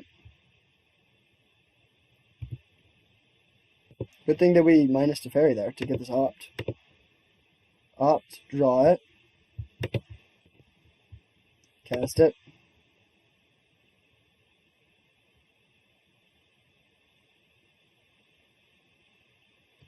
And then we don't have, like, we're still not really advancing our board much. Like, we can draw an extra card every 4 turns. So we have some form of repeatable card advantage, but it's very slow. But we have a Teferi in play and a Cryptic in hand. And so I think we... Oh, well, I mean, that's bad. That was definitely the worst draw in our deck. Right? Yeah. Yeah, definitely. I guess a fetch land would probably be worse just because it costs life. Another land. So they're still holding the same Past in Flames and Grape Shot. Going for Past in Flames, huh? So we would definitely rather let this resolve and then just counter the thing they flashback. I guess they could just go 2 cantrips, but that's fine. If they want to do that, that's okay. And then if they do anything else, we'll counter draw. Yep. So we'll stop this now. But then they do have that in their graveyard. So hopefully we draw Ashiok or just anything. Okay, another Cryptic definitely works. Ashiok. Ooh. Okay, getting sort of punished for all these verdicts. Although, if they weren't verdicts, I guess they could be planeswalkers, so that's unfortunate. But definitely Path would not be better.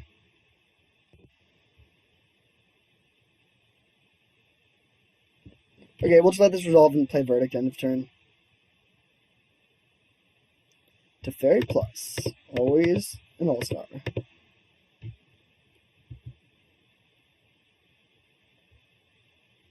Okay, I mean, that's a clock. It's not the best clock, but it's something. Right now, they can flash back Past in Flames and play Cantrip. 1 more land. Okay, so next turn they could play, start playing Metamorphoses, which we don't really want to allow. Alright, that's bad. Draw a card. Also bad. A little rough to have drawn 4 verdicts. Like, we really wanted to draw 1, but That seems a bit excessive. 4 verdicts and no snapcasters. Imagine if if this Teferi was bouncing a snapcaster instead of just drawing a card. Game over easily. So they are going for it. Same thing. We're just going to counter the Metamorphose instead of the Past in Flames itself. Just take these Metamorphose into exile. That's all this does. So counter draw, and now they have a Grape Shot and nothing else, and we have nothing. Does this? Yeah, this doesn't have any. Oh no, there's one island left, I think. Okay, sweet. That's really good. So we hit them down to 10. We have up Snap Cryptic. We have Instant Speed Verdict. Yeah, I don't think we can lose from this position. Like, the way where you can lose despite having a bunch of counter magic is where they just have, like, 3 rituals in hand and they can do a Grape Shot that way, but when they just have no cards in hand, I don't think they can really do much. Ooh. Okay, I mean, that's a way they can do something. So, we go Snap Cryptic, Bounce Snap, and counter, obviously. And this does allow them to Grape Shot down our Teferi if they want to.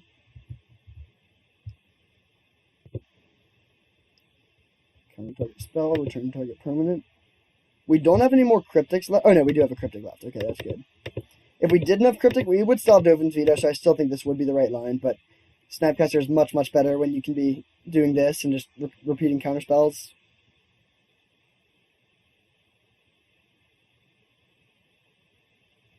So they have Past in Flames again next turn, but we still just have Snapcaster Cryptic.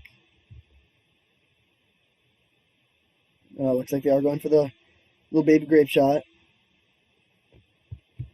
So 2 to Teferi, 2 to us.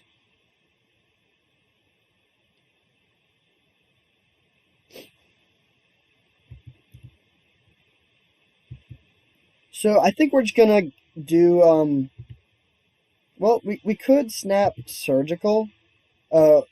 And then they don't really have any great ways to win, but they could just, like, make a bunch of goblins. Probably better to not do that. Unless we don't have this counterspell. Ooh. We would still rather just hit them, though. Sorry, Teferi. Because we have lethal next turn. We hit them for 4, and then we hit them for 6 next turn. And we have counterspell up this turn, so I don't think there's anything they could have. I mean, I guess if they go Past in Flames... No. If they went Past in Flames and drew Remand, they would only have 1 mana left over, so they could cast a cantrip, but they couldn't start doing all their Metamorphoses. What is the plural of Metamorphose? Is it Metamorphoses? Metamorphosi?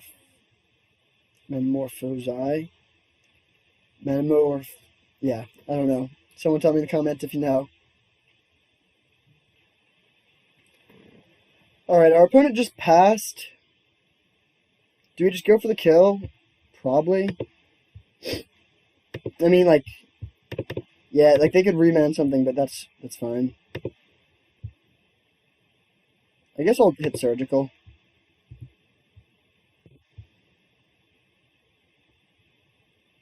On Past in Flames. They held Crackling Drake. Well, I mean, I guess they were dead either way, but they're definitely dead now. I'm going to fetch the last... Oh, failed to find. Whoopsie. Wow, look at all this gas. Hopefully we draw the Flooded Strand. Bummer. Although, probably about as effective as a Flooded Strand at this point. Alright, sweet. So we got a 3-2. Not the best result, but again, I don't really count the loss to mill. Like, that's just not a real deck. So yeah, I think the deck was pretty good. Honestly, like, Frantic Inventory was strong, and like, the games where we didn't draw Frantic Inventories were frustrating. I felt like that was a way we could sort of not be able to snowball much. Yeah, I would say I don't really have any, like, specific critiques of the deck or, like, things that I wish were different. Yeah, just felt pretty smooth and pretty good, and, I mean, I'm sure I made some misplays, but we lost to the Garuda deck. That's another, like, both of the decks that I lost to were like not decks that I built this deck to beat at all.